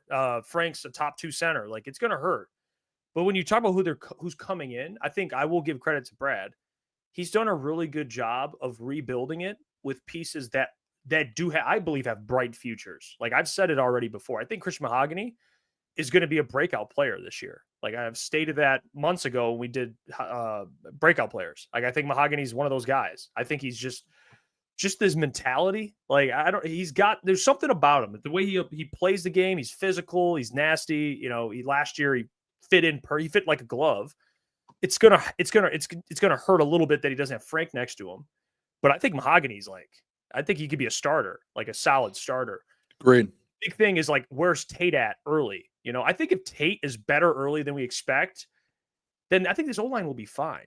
You know, To be honest, not even just early, Jeff. I think if it's like, hey, if he grows into being a not even very good, just like a good center his rookie year, like, let's say by the second half of the year, you're like, hey, no, this guy, he's a top 20 center in the NFL as a rookie. I think this O-line jumps back up to top 6. Like, right now, let's say 7, 8, 9, 10, whatever you want to put it at. Yeah, it's hard. It's on paper. I mean, we don't know. Yeah, I think if Tate as a rookie ends up being like, hey, no, this guy can hold his own and he's not a scrub. Like, he is now a part of one of the best O-lines in the NFL and he's holding his own. I think you can sit there and argue like, hey, no, this O-line's legit again. They are. And honestly, Taylor Decker did. He did. He said he worked out with him. That's where we should get that clip for tomorrow. We should play it. I don't know in the interview when he said it, or we could pull it up, but he did talk about Giovanni Manu. Coach Luck. Listen, Are we allowed to talk about the depth of tackle that the doc sent us? I don't know. Probably Because Gio, you could see where Gio kind of. Dan Skipper was in for Taylor Decker. I'll just say that. He was the left tackle. Coach Walk, you didn't think I'd do a whole show and not mention Giovanni Manu, right? You knew I was going to get to him. I was going to get to him at some point today. Let me say this. All right. I'm not going to overreact to the tackle 2, tackle 3 stuff, because I think the Lions, how they are, is they have to earn it. You know, I think they're letting Gio earn it. He's got to earn it. But what I do like about what Decker said is he's talked about, man, this guy is physically gifted. I'm so happy I switched. 350, no gut. He's got no gut at 6'8", 350 pounds. I think I keep saying 350. He might be lighter now, but I'm just going with it. He's got everything physically. Dude, what are you trying to say, dude? With the hand motions and everything? Relax. What are you doing with the hands, he's a massive man. Okay, he's a massive. Put the hands down. He's a massive dude. Now the thing he has to work on is like the footwork, the scheme, where to be, what to do, who to block, like little stuff that I think with a year under his belt, he's only gonna get better at. So I think if Taylor Decker's mentoring him, that's amazing, and I think he is. Decker even said, I'm not gonna play forever. So if someone's gonna take over for me, I'd rather have it be the 6'8", 350, no gut phenomenon from Canada or British Columbia. So you know what I'm saying? I can't believe you, man. Hey, Gio, I'm glad. I'll say this. I'm glad whatever it was a month or two ago that I switched and said I'm back in on Giovanni Manu. I'll just say that. I'm happy that I got hopped back on the Gio wagon, man. I am. I think there's a chance that once Taylor moves on or something happens, I think. Listen, you know what I compared it to Jordan Mailata in Philly. I legit think that is a very, very good comp of a situation in a career. He's got good group. He's got good people around him. He's got Panay. Yeah. He's got Taylor. He's got Hank. He's got Dan. Fraley. That's one thing too. By the way, that's something that we haven't talked about with this new O-line. Do we all really think Hank Fraley wasn't going to have this O-line ready to go for week 1? No, he was going to Hank have Fraley, he's having this thing ready to go. This guy, Tate's going to be ready. You don't think Frank Ragnow is talking to Tate Ratledge on the side sometimes, or maybe at some point it's going to be in Allen Park or having conversations with Tate? Come on now. Yeah, Come on now. I mean, Nick P says if Gio turns into my lot, I'd be jumping up and down. I'm just saying I like that. ETN says we need to set up a Jeff Skies Hall of Fame. I have a problem. I'm not saying Right. Well, I mean, you're like 0 for 4 on like these random. Well, guys. it's what my problem is. I get attached to the underdog. Stephen Gilmore. I get attached to underdogs a lot, and I root for the underdogs. In life it doesn't change. Underdogs don't always make it. Okay, it's just how it is. It sounds great, but usually if you're an underdog for a reason. So there are exceptions. The story, Coach walks it. The story. I like the story. Gets me in trouble. It gets me in trouble sometimes. But Giovanni Minucci. Hendon Hooker what last year? Whoa. The story. I mean, the story was great. It was just an amazing story. So Giovanni Minucci, I'm excited about. I hope you'll see more. He's gonna be thrown in there with the ones, and he'll sink or swim. Like it's gonna happen. So it's good for his development. So if that man, him and Panay on each side, that's protection. Yeah, okay? it is. It really is. Those are big. That really is.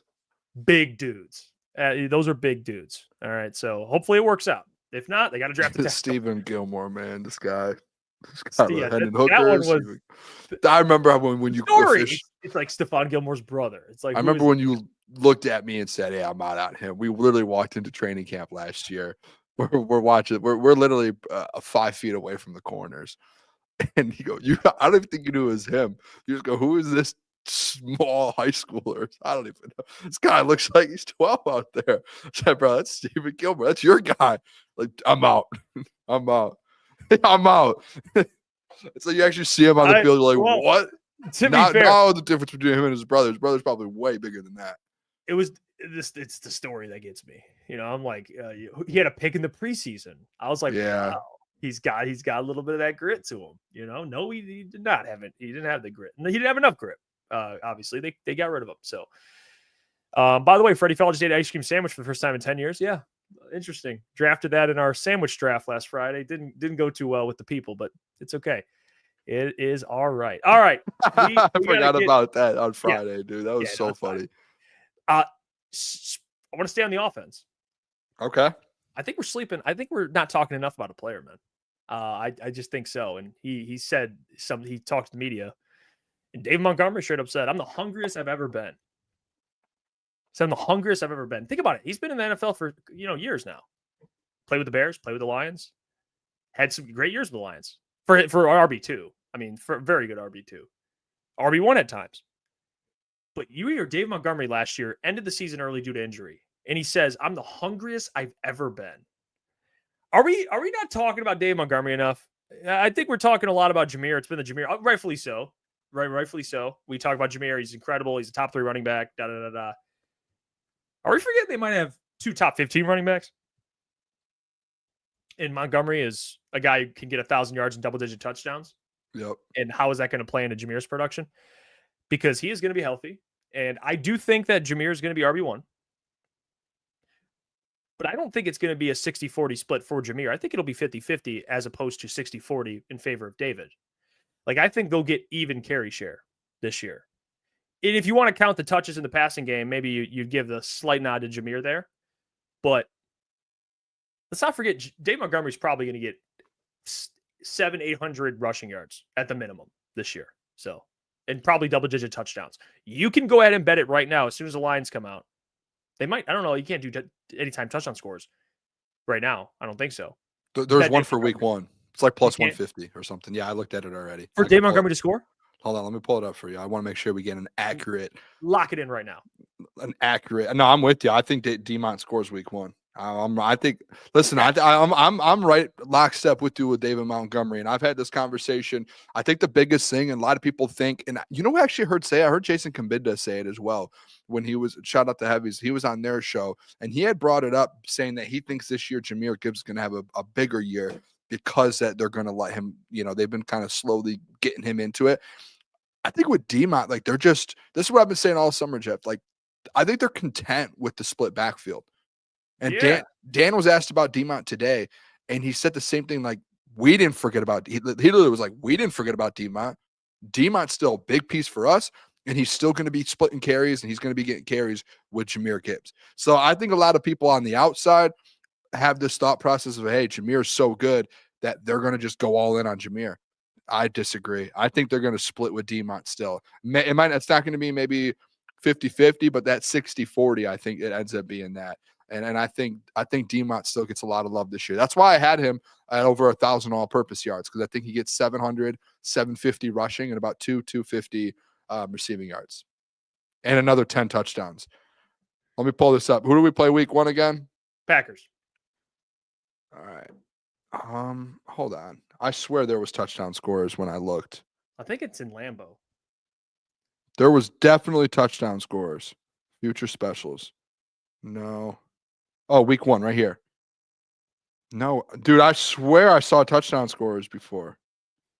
I don't know what's going on. When you're allowed to do it, you lock it in. Okay, that's well, obviously gamble responsibly, but in my opinion, I will be locking it in. So it was up. It's down now. I think the big thing to keep in mind with like discussing carry share, or, you know, how many touches each running back will get, is the fact that Jahmyr Gibbs being healthy should be both of them should be the biggest priority. So if you could keep him fresh, not just healthy, but fresh for the playoffs, and you have to split the backfield, then that's I think the biggest thing. That's the biggest keeping thing. both of these guys fresh. Yeah. So I think that's what people have to keep in mind. As much, and I know Klotz, he struggles with this sometimes too, because, you know, he loves Jahmyr Gibbs, and you want Jahmyr to get all the carries. I understand he's so good. You want him to get like Saquon carries, but Saquon is a athletic freak, physical freak. He can handle those carries.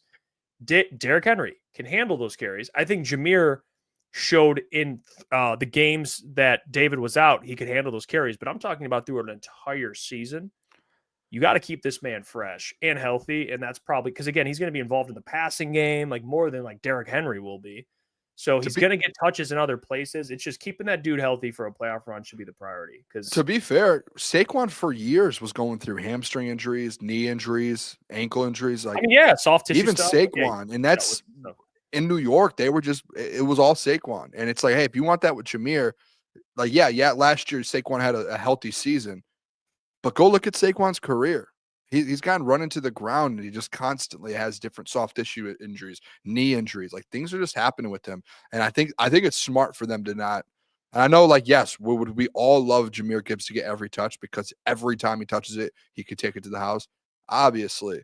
But there's also that risk, because what happens if Jeff, let's say they go 70-30 with Jahmyr and D-Mont, and Jahmyr gets hurt? Then everyone's going to, in hindsight, why weren't we splitting carries? Why weren't you giving D-Mont more? And then it's like, I get it. He's one of the best running backs in the NFL, but it's like, what's more important, keeping guys healthy and winning football games, or a guy winning Offensive Player of the Year? I would rather win a Super Bowl and have guys healthy than guys on this team to win individual awards. And I think Dan has that same thought process. It's his comment, which I agree with. Fantasy football, man, poisoned our brains. They don't care about. They know production is in players' minds, and obviously production to it on an individual level matters. But at the end of the day, it really doesn't. And you win games, you'll get your production, especially if you're a good player. It just happens that way. So their much priority should be winning games, and then whatever happens after that. However, the chips fall is how they fall. So that is how that goes. There was a comment I did want to bring up. Oh, right here. Who dat? Jahmyr's our Alvin Kamara. Listen. Or Kamara. Dan Campbell was there with Alvin and Mark Ingram. That's the same backfield they're recreating. It's Mark Ingram and Alvin. And they both had great seasons together. that's what they want with Jameer and David. I don't see it. I don't, unless there's an injury and they have to lean on one. But yeah, I think that's how they want to do it. They want to do it 1-2 punch, which in the NFL right now, more teams are doing. Like, look at Houston. They're starting to do that too. Joe Mixon and Nick Chubb. They just did that. You have, I'm trying to think of like other teams. There's a lot. I'm just blanking. But teams that are adding running backs. Yeah. Pair with who they have. I mean, look at the Bucks right now are doing it. Rashad White and Bucky Irving. Yeah. Bucks, yep. Even you know who actually just did it recently, who wasn't doing it before? Isaiah Pacheco and Kareem Hunt in Kansas City. Like it's something that I think a lot of teams are, because think about some of those teams.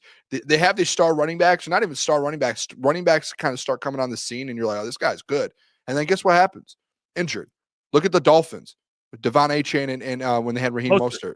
Yep. Like those guys, when they were together, they really weren't getting injured because they were splitting carries.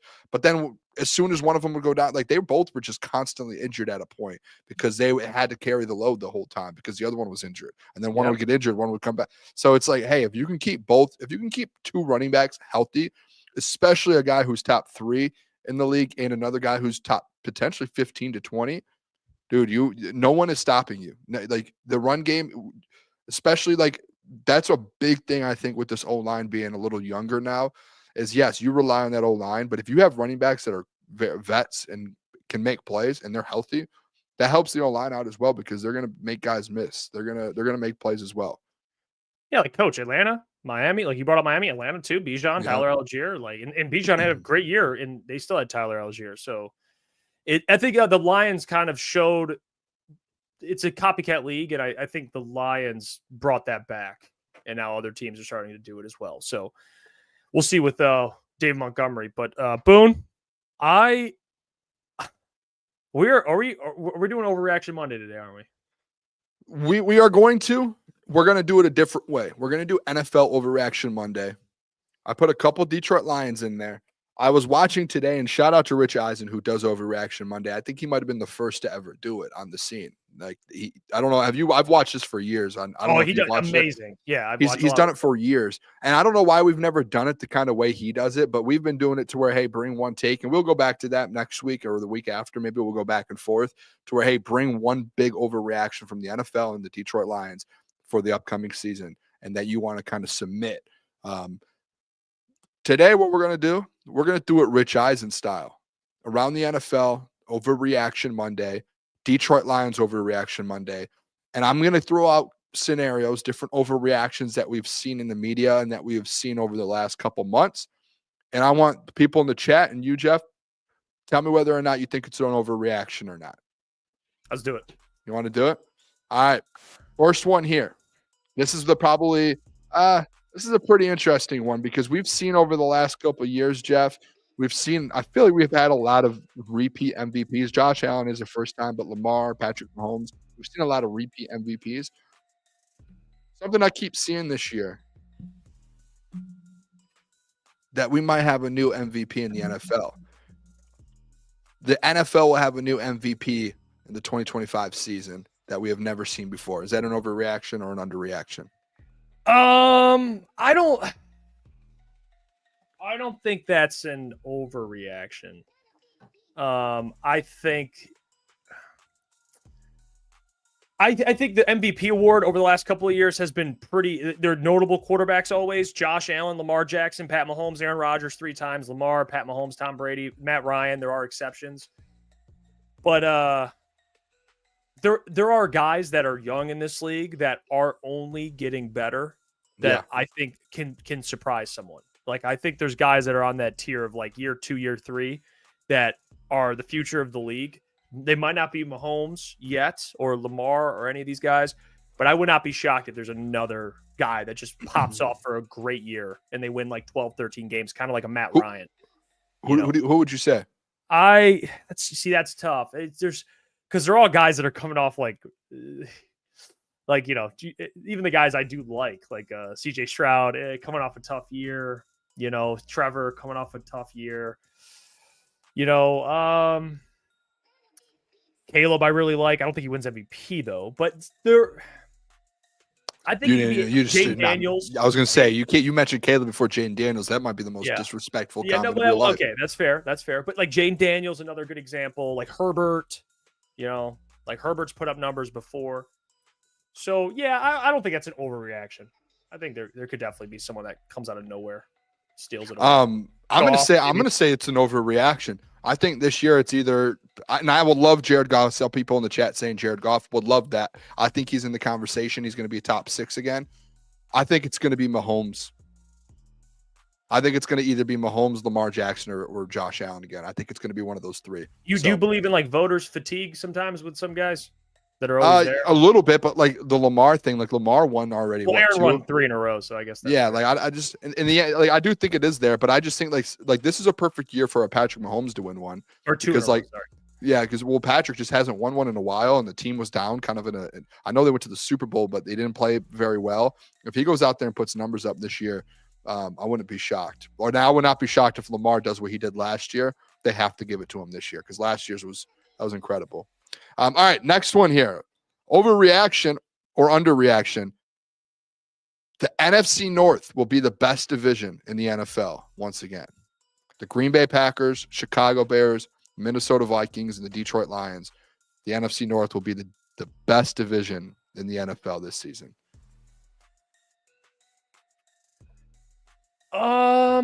I think that's an overreaction because I think the NFC West is going to be right there. AFC West. Sorry, I was about to say, whoa. Sorry, AFC West. I think the AFC West will be right there. Honestly, I think like you bring up the Chiefs, the Chargers, the Broncos, and maybe I think those 3 teams. You could argue, would you stack them like the Lions? We know are going to be good. I think the Vikings, there's uncertainty. The Packers uncertainty and the Bears uncertainty. Even though we on paper it's like it's a pretty good division. Those are 3 playoff teams, man, that we know have great quarterbacks, or at least good to great quarterbacks. So I'm gonna say a little bit of an overreaction because watch out for the AFC West. Yeah, NFC North will be up there. NFC North will be up there. I'm going overreaction as well. I don't think the NFC North is going to be the toughest in the division or in the NFL. Yeah. I'm with you on the NFC West. I think that's a good division. I think there's a couple other ones. I want to say the NFC East as well because outside the Giants, I think the Eagles, Commanders, and I think the Cowboys are going to be good too. I know that's kind of I know that's kind of a big take, but I really actually do believe that that's going to be a tough division. But I like the AFC West as well. And the AFC North always is good. Obviously the Browns, but if the Steelers with Aaron Rodgers end up being decent, that's another tough division. Well, the AFC West could have 3 teams that win. Those are 3 like 10+ win teams, like double-digit win teams. Yeah, that's going to be a battle. That leads me to the next overreaction here, Jeff. It actually is a perfect segue. Patrick Mahomes and the Chiefs finally take a step back and lose their division and lose the AFC West in 2025. I've heard this a lot. A lot of people have talked about it and said this. Do you think that is an overreaction or an underreaction? I've already told you that I think the Chiefs win it again, but I don't think that's an overreaction. I don't think it's a bad take to say. I mean, I argue with Klotz over it, but I don't think if you're going to say like the Chargers could sneak up on them or the Broncos, they play those teams close, man. And I think the Chiefs are always going to find a way to win. As long as they have Mahomes, Andy Reid, and Spags, I'm taking them to win that division. But if you want to make a case for the Chargers or say that the Chargers could sneak up on. I don't think that's an overreaction. I'm not going to say that's an overreaction to say that they might not win the division because they're the Chiefs. I mean, they could be second in the division, get in the playoffs, and still make the Super Bowl. Yeah, I mean, it's like not that big a deal to be honest. They're that good. So, yeah, I don't think it's that bad of an overreaction. I'm going to say an overreaction. I'm not. I started the offseason off, Jeff. In the offseason, I thought you were hyping the Chargers up. I was. I don't know what to do right now. We're going to hear me out. We still have in August. We're going to do our official predictions, right? Like that's coming out still. Yeah. I still have trouble. I have such a hard time betting against Patrick Mahomes and the Chiefs. Like trouble. It is one of the hardest things to do. And I think the Chargers are going to be really good. I just look back at like last year, the 2 games that the Chargers and the Chiefs played. Do you remember that? Chargers are in the game the whole time. And then the guess what? Final drive. Both games. Guess what happens? Patrick Mahomes and Andy Reid. And it's just every single time they find a way. So that's where I'm like, maybe the Chargers could figure it out this year and do that. I think I have to go the Chiefs. I think it's an overreaction. I think the Chiefs win their division again. I'm playing it safe. Hey, that's a good take. I'm playing it Good safe. Yeah, I can't. That was one of the. I mean, I'm the guy that 3 years ago said, or after they won the Super Bowl, when I first started Dynasty's on here, over. I said they're not making the playoffs. This is done. So you've been trying to throw them for a while here. And last year was my first year where I said I will never do this again. And guess what? I said give me the Chiefs for everything. Besides, give me the Lions for the Super Bowl. They won the division, went to the Super Bowl again. I'm right. You did say the dynasty's over. I did. I listen. If they're in the Super Bowl, okay. I just don't think they're going to go like back to back to back to back. Oh, again. no, I think that whole thing's over with. I think Travis Kelce. I think he's going to have a good year. I just think that whole thing's done with Travis. I think he's getting a little older. At some point, he's done. Andy Reid's going to hang it up at some point as well. So I do think the whole he'll be here for another decade. Yeah, but then it's like, what does he look like without Andy Reid? What does he look like without Kelce? He's good. He's great, but he's beatable. Baby goat. That's what he is. All right, whatever. All right, next one here. Overreaction. The Washington Commanders will win the NFC East. I don't think that's a overreaction. I think that's honestly fair. I think that's fair. The Commanders have shown they're a good team, man. And I think the Eagles are the safe bet to say, but they are a Saquon injury away from being in a very different situation. And they have new coordinators. We're doing this again. Or a new offensive coordinator, excuse me. They have Vic Fangio, which we know what he is. Yep. But Josh Sweat left in free agency. Like I think that team last year was so good. And I think they're still the favorite. I would still pick them to win the division, but I think the Commanders are right there. Like I think they're pretty. I think it's closer. I think it's closer. So no, I don't. If you had to pick a team right now in the NFC East to win, who are you picking? I'm picking the Eagles, but I don't think it's. If you said Commanders, I wouldn't. I would be like, okay, I think it's fine. I am kind of with you on that. Yeah, I can't see the Eagles win it again. There's been that stat haunts me, dude. I think since like 2003 or 2004, there hasn't been a back-to-back winner in the NFC East. I just can't see a world where it just happens all of a sudden. It rides on Jane Daniels' second year. If he's as good as advertised, or if there's a sophomore slump, obviously that's all done. But if he's good again, they got Laramie Tunsil. Like that's a huge trade for them. Like huge, dude. One of the best tackles in the game. Like, love Dan. They got Cliff still there. Like I love Dan Quinn. Like yeah, they'll be in there, man. They'll be in. All right, next one here that we have. A lot of people too are saying the Eagles in the chat. That the Eagles overreaction or underreaction. The Green Bay Packers will not make the playoffs in 2025. Underreaction. Yeah, that's fine. I wouldn't be shocked. I wouldn't be shocked. They just didn't do much. They didn't do much in the offseason. I think that compared to other teams in the NFC North, it's crazy that the Packers just did not move the needle. Well, outside of Matthew Golden. They're facing these NFC North teams, 6 times. So, you could lose 4 of 6. Their cornerback room after Jair's, it's not improved. They brought in Matthew Golden. I really like Matthew Golden. I love Josh Jacobs is a beast. They just re-signed one of their tackles. Jordan Love. What Jordan Love are you getting? He's inconsistent. And Matt LaFleur, I think he could be in a position where if they don't make the playoffs or they have struggles, I think going into the next season, you'll probably start talking, hey, is Matt LaFleur the guy or not? What's going on with this? So, yeah, I don't think that's bad. I think they'll win like 9, like they'll be around 8-9 games, and that's about missing the playoffs. That's marginal. That's right on the fence. So I don't think that's bad at all. Underreaction. Man, I don't know what happens to them. I think they are on the fence. I'm with you. Look at the NFC 2, Boone. NFC 2. Remember we talked about Cowboys will be there in the mix. There's other teams that'll be back. Commanders, Eagles, Cowboys. Yep. Who else is there? I brought up the Panthers. I think the Panthers are going to be better. There'll be other teams that are in that. 49ers who weren't in it last year. They're going to be better. Yep. Rams. I mean, let's just think about it. 49ers, Rams, right? Let's say those two make the playoffs. Bucks, Lions. Yep. Eagles, Commanders. That's 6 right there. That leaves you with the Cowboys, the Vikings, the Packers, the Bears, the Falcons. Yep. That means you have one more team. I actually saw an overreaction today when I was looking at this segment. There was it might have been ESPN or something did overreaction and said every team in the NFC North will make the playoffs. And I was a little like taken aback. Like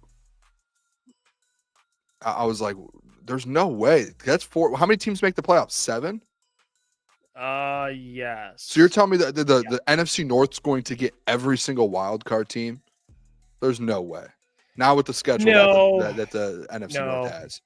And JJ's the big one. He's the big X factor. If he's really good, Vikings are going to be in there. So it just depends on him. If JJ's not good, I can see the Packers. I can see that. But I don't. But to say all that, I don't think it's an overreaction. I don't. All right, fair enough. Next one here. Grassi, but it's not an overreaction. Yeah, shout out Grassi. We need to have him on, man. We need to get Tom back on. We really do. All right. Overreaction or underreaction? I have 2 Detroit Lions ones. Detroit Lions will have a top 10 offense and a top 10 defense in the NFL this season. I think that's I think that's an underreaction. I don't think that's crazy because their defense, I think, has the talent. Obviously, the injuries are the big thing. They might be fringe top 10, but if I believe they're right on the cusp, I wouldn't be shocked if they snuck and they were 10. Now, the offense, I do think they will be like a top 10 offense. So I don't think. What if I moved it to top 5 each or top 7? What about top 7? Top 7. I'm out on that. I think overreaction. Yeah, just because the defense, because they're missing guys to start. It sucks Aleem's not there early. I don't know if I go top 7. Top 10, I'm probably on there. Offense, yes, I think they'll be top 7. But defense, I gotta. That's one of those things like you gotta show me. Eric Taylor said no, Boone, leave it. No, I'll leave it at top 10. I'd say as well. I believe they will have a top 10 offense and defense. I think defensively, I think people are gonna. I know the Levi O injury kind of hurts. There's something about this defense, Jeff. I'm telling you. They got good pieces, great pieces. Yeah, like if Anzo ends up being fine for the season and he's back, Aleem gets back healthy. You have Terrion and DJ Reed. If Terrion takes a step and Jack takes a step and you have Anzo and say Derek Barnes looks good at the Sam, Hutch is healthy. This is that's where I'm like, dude, if everything works out, which last year nothing worked out. It was like the complete opposite. But if everything works out with this defense and guys stay healthy and come back healthy, dude, I wouldn't be shocked if, again, best case scenario, they're top 5, top 7 defense. Like they have pieces and like some of the best pieces in the NFL at each position. So when you look at it like that, it can be a scary defense. Things got to work out in your favor for that to happen, though, at the end of the day. All right, final one I have here. The Detroit Lions will get the 1 seed for a second season straight. Overreaction. Come on, I man. think that, Come on, huh? yeah, I think that's hard. That is, if they did that with new coordinators, losing Frank, injuries with guys returning mid-season and they still got the number 1 seed, I would look at Dan Campbell. I would say sign Dan Campbell until his death. Like, let him coach until he dies. Like, what is he, 40? Give him a 30, 40-year extension. You already actually threw out there last year, I think it was, or one of these years, you literally said give the man a lifetime deal. You've already given him one. Give him 2. It's like a prison sentence. You ever hear the prison sentence when they say the prison where they're like you have like 6 lifetime or whatever it is, life in prison 6 times. Yeah, give him a lifetime deal 6 times if that happens. That'd be incredible. So yeah, no overreaction though. Overreaction. All right, that's it for the overreaction Monday. Hopefully it was a good one there. There were some interesting ones. That was the first one. I was trying to think of some. There's some hot takes out there. I left some out. I tried to make it kind of fair so we had both, but it's interesting to see some of the takes that people have around the NFL in the offseason. It's crazy. Yeah, those are great, actually. All great ones. The top 10 on offense and defense. If they do that, that's a Super Bowl team, by the way. Like, if you're top 10 on offense and defense, you're a Super Bowl team. So, yeah, that would be incredible. That's why we had that conversation, dude. And you can't tell me and you had this conversation going into last season. Can this defense do it? And the one thing that just kept coming up was, can they be a top 10 defense? That was when we went and did all of the research and you went and brought up all those different facts. Everything just kept kind of coming back to, you have to have a top 10 defense in the NFL to win the Super Bowl. Like, you have to. And that was like something that it's just such a one-off if you don't. Right. And it feels like, and I know you hate this, but when it comes to like points per game, if we're talking, they were 7th, I think, last year, or 8th. So technically they had it. They just didn't have down the stretch some of the guys that they needed to continue to make that. Yeah, they ran out of bodies. They just were so good defensively the first like week 1 through 10 that they put. Remember, I think they might have been like top 5 in points per game allowed or something through the first like 10 weeks, and then it just they slowly moved back because they just at the end it was over. So I think this year, if guys stay healthy, if they play like they did the first 10 weeks, they're going to be a top 5 defense. I'll book it. Book it. Jack Campbell, Brian Urlacher-esque. Imagine, dude. Oh my gosh. I'll tell Jack too. If I see it, shave the head, man. It's time to go bald. Yeah, it's receding. Just shave it, dude. Go out there. I don't think he is receding. I guess we'll find out at camp. I don't think he does though. Honestly, grow it out like Anzo then. Me? No. Well, no, you can't. Yeah, you do it. I think I'm cutting. I think I'm cutting it. By the way, the mullet. I'm out. I think I'm out on it. Yeah, that's the chat voted you to keep it, but that's fine. I do it. Yeah, but we lost last year, and I'm just like thinking about, dude, it's so long right now. It's a new Booner, new season. Yeah. New Boone. If anyone has any other haircut ideas, I mean, nothing crazy, but like anything ideas. No. I can't do anything real crazy until like maybe I leave my full-time job. You know what I mean? I can't show up to work like bleach blonde hair. Yeah, actually, one of the I would love to beat like do that little like the beach blonde or whatever, bleach blonde. I would do that for sure. Like for a playoff run, or like for a playoff run, if wherever Amon Ra gets his done, I'll go do the same thing. If I don't have my actual like a real life job where I have to go into an office every day, like. You know what I mean? Yeah, you just walk in with a rat tail. I'll tell you this. It's a rat tail. It's like Honolulu blue, and then the top's like blonde.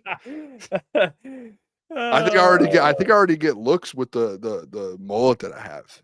You know what I mean? It's good looks. Yeah, but I think people are like, oh, this guy. Yeah, that's what they're doing. They're seeing the mullet. I don't know. I'll consider it. I'm getting a haircut Saturday, so the decisions are like going to have to be made. So. It's like a big decision. It feels like it, man. I feel like I'm like going to like it's like choosing a college. Yeah, that's funny. Hey, by the way, this comment, LMAO, Jeff is such a. I'm trying to get better at saying these words on air. So Jeff is such a P word. I love you, Jeff, but a P word. Why would the number 1 offense, 5th in history, be a shocker to repeat? Well, I think it's fair to say that you have a new offensive coordinator that is unproven. Is that fair? Fair. And you know, I appreciate you not saying we're actually it's just practice. It's practice. Are we allowed to say what we're doing on Friday? Okay, we'll tell. Well, once we get more of the specifics, we'll dive into it. But Friday, me and Boone are filling in for a radio show. The great Anthony Bellino on WJR. Which will be great. We'll be live 6 to 9 a.m. Yeah, 6 to 9 a.m. WJR. I don't think it's actually on WJR. I could be wrong. I think it's like he said. There's like it's like 7 or 8 different radio stations. Yes, that is true. It's on a lot. Yeah. So if you guys give a damn, come tune in. Bright and early, 6 to 9 a.m. Man. If not, no problem. No problem at all. But yeah, shout out. You've been on the radio before? What? You've been on the radio? That's how I started. Yeah. I started in radio, and then I got to Woodward, and it was the first time being on camera. So I kind of combined it there. Radio's it's a more chill vibe, a different vibe. This is my radio debut. I've never been on the radio before. I've never done a show on the radio. So this is my I'm actually fired up. I'm pumped up. You're gonna be fine. You're gonna do great. You're gonna be great. Coming in with some takes. I'll tell you that. I'll fire you up. I'll get you ticked off. Get me going. Make sure you're ready. I'm ready. I'll I'll ready. bring up Hendon Hooker. Remind me, I'll do it Friday. Mention We were on for 3 hours, so we have a lot of segments. ETM mailbag. Who will be the 5 MVP? Oh, 5 MVP finalists this season. That's a good one. Let's do this. You go. Yeah. Patrick agree. Mahomes. We agree. Lamar Jackson. Agree. Josh Allen. Agree. Jaden Daniels. I'll agree. And my last one, you don't have to agree with this one, Jared Goff. I will go Justin Herbert. I disagree. I think Justin Herbert is an MVP caliber player. I don't think with a Jim Harbaugh offense, they run the ball a million times. I just don't think he's going to ever have I don't think he's going to do what he did the first couple years with. It was just a different offense. I'll just stick with Justin Herbert. Why not? We'll do it. All right, fair enough. Trevor Lawrence. Again. We're running it back. Joe Burrow. Jeez. That's what I'll do. Joe Burrow, great one, actually. Allen, that's a great one. I think there's 6 MVP finalists, so I'm going to go Joe for my 6. Yeah, Herbert, you're all right. In that offense, he'll put up 25 TDs. So that's fair.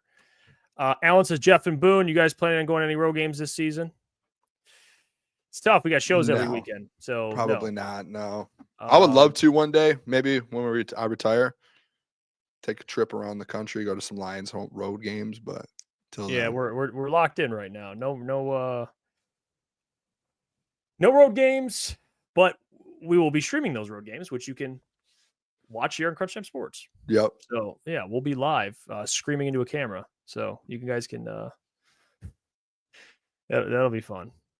That'll be fun. But yeah, it's tough, man. It's tough. We haven't been to games in how long? I mean, I haven't been to a game since actually my last game was, I think it was the Eagles.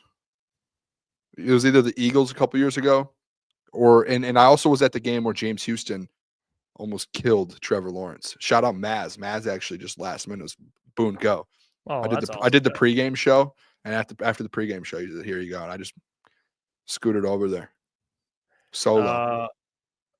Nobody says, how can we listen to you guys on radio in Grand Rapids? We'll find out that information, like station wise, and we'll let you guys know as soon as possible. That's what. Yeah, trust me, because I would love you guys to tune in. It'd be awesome. Wonder if I can pull it up real quick. By the way, Xavier, 67 Classic Mustang. You kidding me? Thing would be sick. Oh man. I mean, 67 Classic Mustang. I pull up in that. That like Tesla truck, cool, modern, fancy. It looks like a freaking military vehicle, but a 67 Classic Mustang. That's one of my like all-time favorite cars. It's like like a 60 or 70s Cobra. Like those things are unbelievable. That's one of those cars where everyone's like looking at like, oh my god, this guy. For sure. Hold the phone. Yeah, no, that's an easy one for me. I think I got it here. So I think could be wrong here. Anthony put it out a couple weeks ago. It looks like 106.1 in Grand Rapids. Oh, cool. 106.1? 1340 AM. Yeah, 106.1 in WJRW in Grand Rapids. You're gonna get radio voice, Jeff, on Friday. Actually, you have a different radio voice? It's not like intent. It just kind of happens. It's going to be a problem because you tried to do this on the show last week and I could not stop laughing. We talked about, people don't know this. We had a conversation about radio last week, and before the show, he goes, well, there's a radio voice. You gotta, and I've never learned. I've never went through the school. I'm just self-taught here. You're great. You have a great voice. You did it to open the show. I appreciate that. You did it to open the show last week, and I couldn't hold myself to it. I don't know if I'm going to do it. Well, we make fun of it so much. Like when I do it, then now we can't be serious about it. Like now it's like we gotta, now it's going to be. When you did it, dude, that was one of the funniest moments I think of my life when you did that. Oh, AG's Burr says, mailbag, do you think Brad is done drafting injury-prone P-words? Who knows? I don't think so. And not even just drafting, but also signing. Like, in free agency, Brad just has he just has a whole track record of just signing and drafting guys that are injured. It's just It's kind the of value. yeah, it's just part of like I think it's just part of Brad's philosophy. Like it's just what he believes. You know what I'm saying? I don't think that's gonna like change or maybe he'll learn and maybe not draft guys early like that, but there'll still be guys that are drafted that are injured because he believes that they're getting value. You know, GMs do it. He's not the only one, by the way. Like GMs do that. But yeah, I don't think Brad's just gonna be like overcorrect it. He's probably still going to take guys that are injured, unfortunately. So, yeah, get used to that. Get comfortable. Get nice and comfortable with that. I think it's more of a problem. Draft is a problem. I think free agency is a problem because he loves to look at like the value of guys, getting guys on good deals, trying to find like it's like when you go to a store, you're like, I'm just going to get anything that's on sale. I'm not buying anything full price. That's kind of it feels like sometimes with Brad. There was a question that I wanted to bring up that I thought was a really good question. Ghetto Boy Juan, top 5 rivalries in sports. Michigan, Ohio State, number 1. This is like personal. Let's just do personal. Well, no, you don't even have to do personal. Celtics, Lakers. Yeah, we could do that. Celtics, Lakers is a good one. Celtics, Lakers, Michigan, Ohio State. I would say Alabama, Auburn. That's a huge one. Yeah, that's a big one. Yeah. I would say I'm trying to think different sports like college basketball. Duke, North Carolina is that's a one. Great one. That's top 5 Duke, for North sure. Carolina. What about NBA? I don't know if NBA has any. Honestly, Warriors, Cavs, like back in the day, but still, like that was one of the greatest rivalries. It's not anymore. Yeah, Celtics, Lakers is for sure. Franchise wise, yeah, it would say that. I think that'd be it. Mine would be like Duke, North Carolina, Celtics, Lakers, Michigan, Ohio State, Auburn, Alabama. That's 4. Missing one. I'm missing one. That's I don't probably, know. honestly, I think I think there's a ton of more rivalries, but like ones that stand out. Yeah. Those are the I wish there was more rivalries in some sports, to be honest. There should. Yeah, they kind of wish. Yeah. Like, especially in professional sports. There's really no like big rivalries in professional sports. As much of a mess as the Ohio State Michigan one was, like it's still awesome that that's still like that big of a game. Like Jeremiah Smith, you see what he just said like a week, they're still talking about it. No. Like he was like he's like, I just want to beat that team up north this year. Like they're already talking, like that's literally that's all they live for, dude. Dude, it's like it. Dude, it's the game, dude. And there's so many Ohio State players on that team. Remember, like Jack Sawyer never beat Michigan. It's tough. That man was there 5 years or 4 years or whatever it was. Never beat Michigan. Yeah. By the way, I'm pumped up for college football. We got to talk college football starting this week. We have to. I've watched so many different college football shows and videos and doing research the last week. I'm starting to get ready for it. We're gearing up a little bit. Did you see the doc asked Taron Arnold about Alabama? No, I didn't. What did he say? He just read it's such a doc question. He did agree. It's just so funny. He always connects with them on a human level. He's just at the end. He's like, any more questions? He's like, Doc's like, unrelated. How do you feel about Alabama this year? He's like, feel pretty good. It's like, I don't know too many guys there, but come on, man. It's Bama. It's like, I don't. Yes, he asked Derek Barnes about his golf game. I saw that. Oh, did he? Yeah. Doc's a good dude, man. Any early Heisman picks? I think my guy Manning. Cade Klubnik. Cade Klubnik, yeah. Who's the favorite though? Is it the race? Is it the kid from LSU? Garrett. Yep, Garrett. Is he the favorite? Could be. Put up or is Archie numbers. Manning? Let me pull it up. Let's throw some out here real quick. Lenore Snell. Yeah, Sellers. Yeah, from NC State. Lenore's. Yeah, Lenore Sellers is good. Arch Manning is plus 700 as the favorite. Garrett Newsmeyer plus 800 from LSU. Cade Klubnik is third at plus 900. Jeremiah Smith's actually fourth. Drew Aller. I don't know Drew Aller, man. I don't know. Here we go again. Yeah, Lenore Sellers, South Carolina. He is good. DJ Lagway. Because Klotz texted us about DJ Lagway. The one thing about them, dude, I don't know if you saw Florida's schedule. There's zero chance he wins the Heisman. Unless they're just like the greatest team of all time. Oh, Florida, South Carolina. Sorry, Lenore Sellers. I said NC. oh yeah. South Carolina. That's on me. Unless he's the greatest, they have the greatest team of all time. Their schedule, dude, I'm gonna pull it up. Hold on. Their schedule I didn't even, is honestly. I'm kind of mad I didn't mention Jeremiah Smith. I feel like he should be. Yeah, he's fourth, I think, on this Like, list. dude, yeah, that's fair. We're talking about quarterbacks. I was researching the SEC and some guys in the teams in the SEC today, and I was doing Florida. In Florida, dude, look about this. Are you ready for this schedule, Jeff? Tell me. So they have Long Island University, okay, win. South Florida, win. They go on the road to LSU. That's one brutal game. They go on the road to Miami. Brutal. They play Texas at home. On the road, Texas A&M. At home versus Georgia. On the road in Kentucky. On the road, Ole Miss. And then versus Tennessee. That's 8 games where it's like, I think they have the hardest the hardest SEC schedule when it came out. I think they got handed the hardest one, like when it comes to like strength of schedule. I'm pretty sure. So there's no way he wins it. I guess if you want to sprinkle some on him, just because if they do end up winning like 10 games, he would have to win the Heisman. He'd have to be in that conversation at least, man. For sure. Hey, good show today, Boone. Appreciate you all as always. We'll be back tomorrow.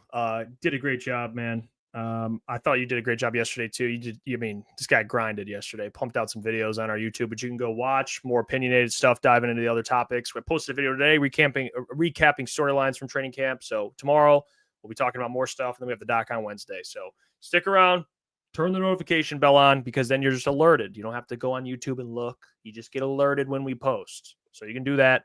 Become a Crunch member. Get your merchandise. Like I'm wearing it right now, the Crunch Time t-shirt. officialctsports.com. We'll catch you guys tomorrow, 8 o'clock p.m. sharp. Until then. Love you guys. Peace.